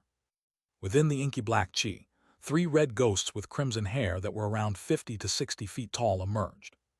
The 3 malicious ghosts looked up at the massive sword projection in the sky, and 2 of them suddenly transformed into a pair of crimson longswords, which fell into the grasp of the ghost at the center. The yin qi then swirled before disappearing into the 2 longswords, as well as their ghostly wielder. The malicious ghost immediately let loose an ear-splitting howl as its body swelled to 7 or 8 times its original stature, reaching over 300 feet in size. It then raised the crimson swords in its hands, which had both also been enlarged to the same degree, and lashed out at the saber projection up above. Red and golden light intertwined amid an earth-shattering boom. The descending saber projection was kept at bay by the 2 longswords, despite the stark contrast in size. The saber projection was then completely vanquished and disappeared following the clash. In contrast, the 2 ghostly swords and their ghostly wielder suddenly crumbled without any premonition, forming clouds of red mist that refused to disperse. Right at this moment, a projection circled around in the air above before crashing down toward the malicious ghosts. In the face of the oncoming attack, the crimson-haired ghost at the center remained completely unflustered. The clouds of crimson mist swirled to manifest the twin longsword as well as their ghostly wielder once again, and it appeared that they were completely unscathed. The projection hurtled downward, but was easily kept at bay by the 2 swords before being swatted flying. Yi Ying's face paled slightly as she witnessed this from afar. She gritted her teeth and rustled her sleeve to summon 3 fist-sized balls of light that were yellow, red, and white respectively. The light then receded to reveal a flute, a zither, and a lute. Yi Ying then pointed her fingers at the 3 treasures in rapid succession, and they began to shimmer with lights of different colors again as they shot forth through the air. During this process, they fused as one to form a 3-colored streak of light, which hurtled toward the malicious ghost. However, the streak of light had only traveled through the air for a short distance when 4 balls of yin qi erupted up ahead once again, following which 4 more crimson-haired malicious ghosts appeared. In the face of the oncoming streak of 3-colored light, they opened their mouths in unison to blast forth 4 bursts of black yin qi, all of which struck the streak of light, resulting in an evenly matched impasse. Yi Ying's heart jolted with shock upon seeing this, yet just as she was about to unleash another technique, a crimson shadow suddenly appeared in the air overhead. The shadow swept both arms through the air, and 2 thick bursts of sword qi came crashing down with ferocious might. The red ghost that was situated on the white light barrier had torn through space without her noticing, and silently teleported to a spot right above her head. In a fit of shock and fury, Yi Ying's body swayed as she transformed into a streak of golden light, narrowly evading the attack as she hurtled back in retreat. At the same time, she waved a hand through the air, and the golden saber, as well as the green ring in the distance, immediately flew back toward her before launching a series of powerful attacks against the malicious ghost overhead. The ghost displayed no signs of weakness, either, as it swung its pair of swords through the air to protect itself. As such, Yi Ying was able to combat the 7 ghosts with her 5 extraordinarily powerful treasures, but she didn't have any spare capacity to attack the giant crimson sword in the sky. On the other end, Yi Chu had also released a dozen or so flying swords that sported an azure and yellow color scheme. These swords were currently locked in an intense battle against a horde of devilish heads released by the 2 Long family cultivators.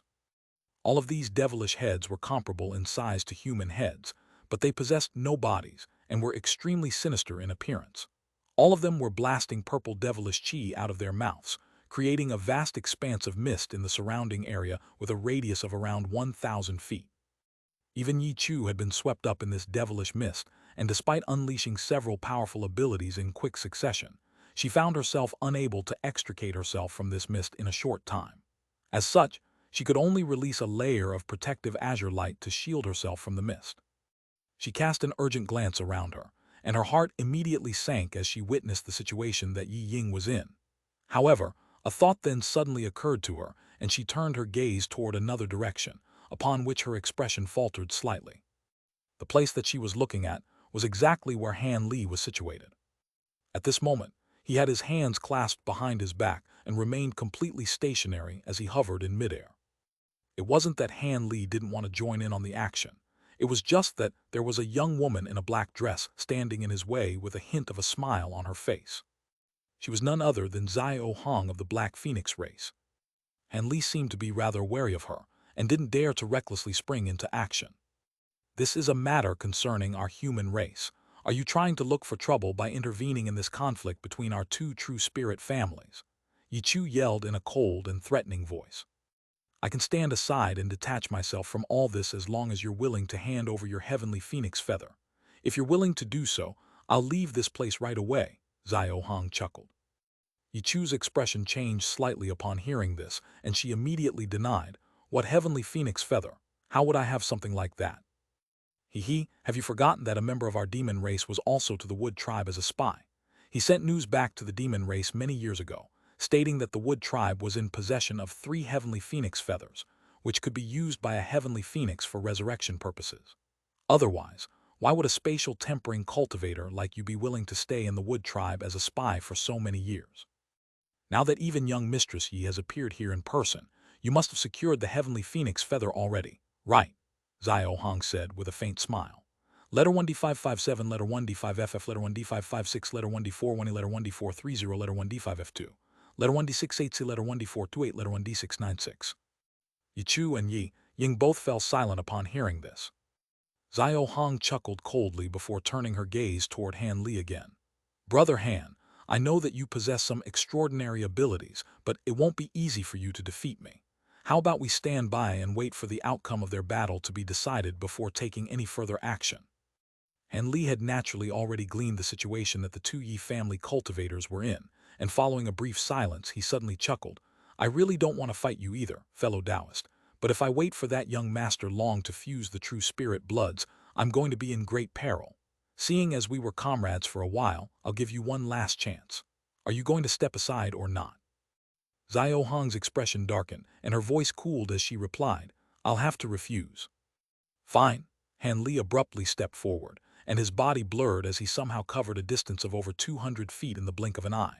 When he reappeared, he was only several tens of feet away from Xiao Hong, and he raised a hand to sweep a finger through the air, seemingly in a completely harmless manner. Golden light flashed, and a golden thread shot forth toward Xiao Hong. This attack appeared to be quite simple, but was actually quite troublesome to deal with. Han Li had only been able to unleash such an assault after unleashing his shifting smoke steps and 9 gale transformations to their maximal extents. Even as a demonic cultivator, Xiao Hong was still given a massive surprise by Han Li's wraith-like movement techniques. The golden thread was constructed from a burst of sword chi, and it was so fast that it afforded her no time to evade, nor adopt any defensive measures. In this urgent situation, Xiao Hong could only abruptly open her mouth to expel a ball of black flames. A dull thud erupted as the black flames were forcibly dispersed, but the sword chi was also slowed down slightly as a result. With this brief split-second respite, Xiao Hong was able to rapidly take evasive measures, and as a result, the golden thread was only able to slice off a small piece of fabric from the hem of her dress. Meanwhile, she had already hurtled back for around 70 to 80 feet. When she arrested her momentum and stabilized herself again, her eyes were filled with incredulity as she cast her gaze toward Han Li. Han Li withdrew the streak of sword chi without uttering so much as a single word, and at the same time, he laid a hand onto his own head. Gray divine essence-effused light rose up into the sky, hurtling toward his opponent at his behest. At the same time, he pressed the palm of his other hand into empty air, and 5 white skulls immediately appeared around Xiao Hong. The 5 skulls opened their mouths to blast forth 5 types of glacial flames of different colors, all of which immediately combined to form a sea of 5 colored flames. After doing all that, a thunderclap erupted from Han Li's back as the thunderstorm wings appeared. An arc of azure and white lightning flashes, following which he disappeared on the spot. When he reappeared, seemingly out of thin air, he was standing directly above Xiao Hong, and he swept his sleeves through the air to summon several tens of streaks of golden light. As soon as Han Li had sprung into action, he had unleashed a ferocious storm of attacks that crashed down like a torrential downpour. Xiao Hong was still slightly unsettled by Han Li's initial attack, and her heart was filled with shock and rage at the sight of the perilous situation that awaited her. Without any pause for thought, Xiao Hong rotated on the spot, and a vast expanse of black flames immediately erupted from her body, sweeping toward the 5 colored flames. She then opened her mouth to summon an antiquated black mirror, from the face of which a swath of black light surged forth in a frenzy, keeping the oncoming divine essence-effused light at bay. As for the streaks of golden sword chi that were crashing down toward her with ferocious might, Xiao Hong raised both hands up into the air in response, sending forth a plume of white threads that created a massive protective net. A cold light flashed through Han Li's eyes upon seeing this, and he activated his sword arts as the several tens of streaks of sword chi multiplied to several hundred before sweeping downward in a frenzy. The streaks of sword chi presented a vastly intimidating sight to behold, and they seemed to be threatening to puncture the entire heavens. The white net of threads was quite robust, but in the face of such a vast number of attacks, it began to tremor violently in the span of just a few breaths, and its white light began to flash erratically, making it appear as if it would crumble at any moment.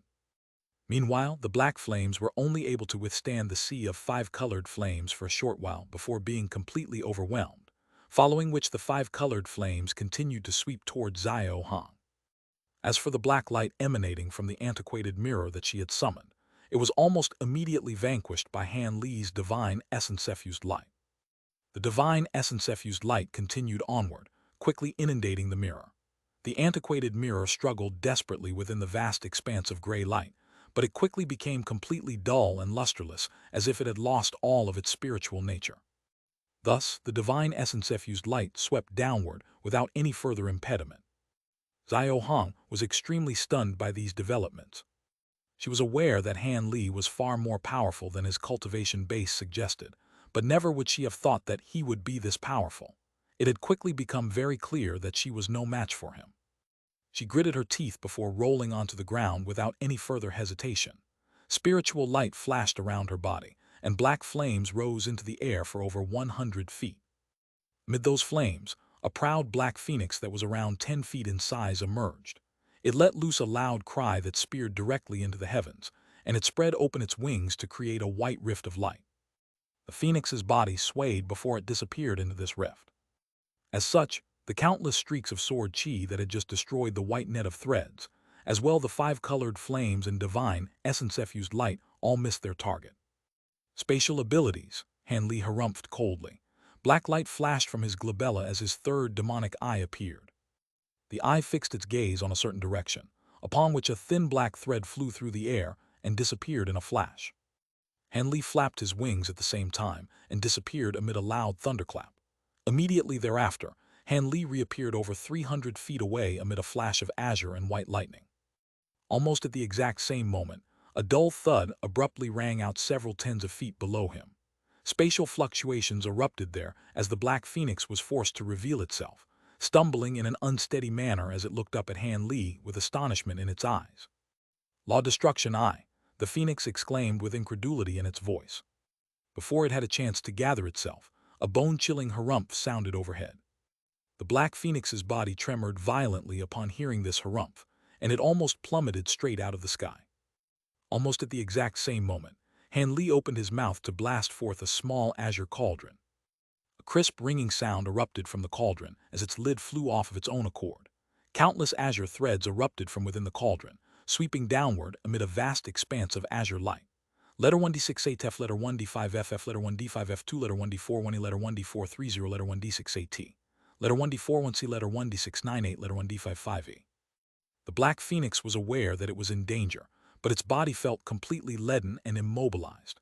It could only look on in shock and horror as its body was bound tightly by the azure threads.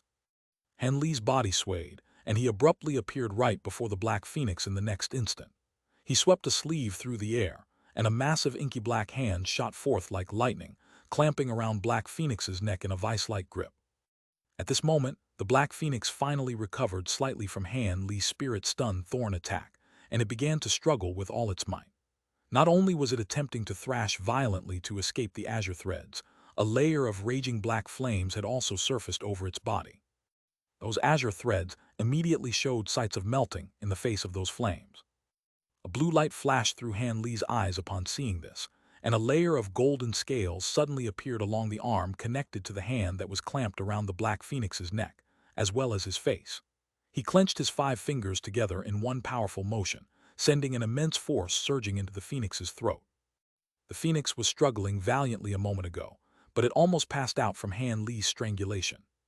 Han Li then let loose a loud cry, causing the air around him to tremor and ring. Immediately thereafter, he abruptly flapped his wings, and he hurtled toward the ground like a shooting star with the Black Phoenix's neck still caught firmly in his grasp. The Black Phoenix was completely at Han Li's mercy and powerless to resist.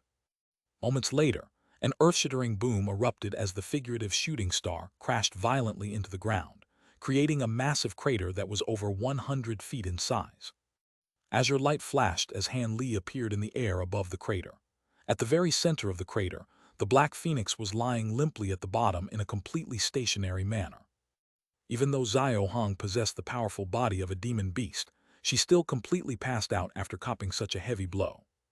Han Li looked down at the Black Phoenix with a cold and contemplative expression for a while, but decided against taking Xiao Hong's life in the end. Instead, he made a grabbing motion down below, following which white light flashed from the Black Phoenix's body, and a storage bracelet was drawn into Han Li's grasp. He flicked the 5 fingers on his other hand, and several talismans shot forth before disappearing into the Black Phoenix's body. He then pressed his hand into the air, and spatial fluctuations erupted as a small black mountain appeared above the crater. Gray light flashed as the mountain rapidly expanded to several hundred feet in size, then slowly descended toward the ground. Following a loud rumbling boom, the Black Phoenix was completely sealed under the Black Mountain. The massive weight of the divine essence-effused mountain, coupled with its inherent divine, essence-effused light, ensured that there was no way for Xiao Hong to escape on her own. As such, she had been captured alive by Han Li. This process appeared to have been a rather lengthy one, but it had actually only taken Han Li the span of a few breaths to completely subdue this demonic cultivator, who actually possessed a superior cultivation base compared to his. As for his decision to leave her alive, that wasn't because Han Li was being chivalrous or couldn't bear to kill a woman. It was just that with other witnesses around, he didn't want to forge a vendetta against one of the 7 major demon subspecies. He wasn't part of a vastly powerful true spirit family like the Long family or the Yi family, so he had to act with caution. In reality, as a demonic cultivator of direct lineal descent in the Black Phoenix race, Xiao Hong naturally had more treasures and abilities than the ones that she had displayed. However, Han Li's blitzkrieg tactics had completely caught her off guard, thereby resulting in her being captured so easily. Otherwise, in a normal battle, Han Li would still be able to win, but he'd have to unleash a few trump cards in the process. A faint cry of surprise rang out from the distance. Han Li turned toward that direction, and was immediately greeted by a pair of astonished eyes. Those eyes belonged to none other than the middle-aged Long family cultivator who was using the black scroll. He was currently appraising Han Li with a shocked look on his face, clearly stunned that Han Li was able to defeat a late deity transformation cultivator with such outrageous ease. The other Long family cultivator also cast his gaze toward Han Li upon hearing his comrade's cry of surprise. There he discovered Han Li hovering at a low altitude above a small black mountain. Xiao Hong's aura could be detected underneath the mountain, but it had become extremely feeble, and this situation also brought a hint of surprise to his face. However, he then immediately harumphed coldly as he patted a crimson pouch that was hanging from his waist. A buzzing sound rang out from within the pouch, following which a crimson ball of light shot forth into the air, heading directly for Han Li. The actions taken by the 2 Long family cultivators naturally also drew Yi Chu's attention to Han Li. She was naturally ecstatic at the sight of Han Li's crushing victory, and she opened her mouth to blast forth an arc of azure lightning that struck the crimson ball of light. The ball of light tremored and suddenly transformed into a massive ghostly head, pouncing toward her with a violent expression, forgetting its intended target in its fit of rage. Han Li was naturally not going to squander such a brilliant opportunity. A thunderclap erupted from his back, and he shot forth as an arc of azure and white lightning. Following a few flashes in quick succession, he suddenly appeared beside the massive crimson sword hanging in the sky. At this moment, the blood crystal Mo sword was flashing with a peculiar crimson light, and was encased in that robust white barrier of light. The other Long family cultivator's brows furrowed as he swept a palm toward Han Li from the distance. His actions appeared to be quite gentle and nonchalant, but a glittering and translucent hand of light suddenly appeared above Han Li. It was around 10 feet in size and flashed toward Han Li like lightning. Before the massive hand had even struck Han Li, a gust of fierce winds were swept toward him with such ferocity that he was struck by a sense of asphyxiation. Han Li's eyelids twitched, but he didn't release any treasures. Instead, brilliant golden light erupted from his body as he clenched his fists and aimed a vicious strike into the air. In the instant that the two fists lashed out, they transformed into black and white in color and began to flash with mysterious spiritual light. He was going to combat the attack manifested from a secret technique, unleashed by a spatial tempering cultivator with his body alone. The Long family cultivator was ecstatic to see this, and he immediately injected more power into that hand, causing it to swell even further as it crashed down toward Han Li. Following the sound of a gong being struck, the seemingly unstoppable white hand was brought to an abrupt halt. Immediately thereafter, a crisp crack akin to the sound of chinaware being shattered rang out as the hand of light crumbled before vanishing as specks of spiritual light. Han Li's fists were held high above his head, with golden light flashing all over his body, which appeared to be completely unscathed. The Long family cultivator's cold smile immediately congealed upon seeing this. However, Han Li had no intention of having a staring contest with him. He swept his sleeve through the air to hurl forth a couple of silver beads, which immediately swelled to around the size of large bowls. The two beads then flew directly toward the white light barrier, and indistinct thunderclaps could be heard churning within the beads. These were none other than a pair of the lightning beads that Han Li had refined. Just as the lightning beads were about to crash into the barrier of light, spatial fluctuations suddenly rippled in the air before it, following which an inky black ghostly arm appeared.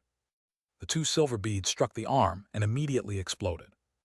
Two thunderous rumbling booms erupted as countless arcs of silver lightning shimmered and intertwined, instantly encompassing the entire area with a radius of over 200 feet. Even though the white barrier of light hadn't been directly struck by the lightning beads, it still tremored violently from the astonishing might unleashed by those beads, and it appeared as if it could shatter at any moment. A small portion of the lightning beads' power had still managed to strike the light barrier. Han Li narrowed his eyes, and before the power of lightning had dissipated, he flicked his 10 fingers through the air in rapid succession. Streaks of golden sword chi immediately whistled through the air, heading directly toward the white barrier of light. In the light barrier's current state, it would definitely be shattered if it were to be struck by those streaks of powerful sword chi. A monstrous roar suddenly erupted from within the lightning, following which a dozen or so black shadows instantly shot forth from within, striking the streaks of sword chi with unerring accuracy. All of the streaks of sword chi immediately dimmed before being reduced to nothingness.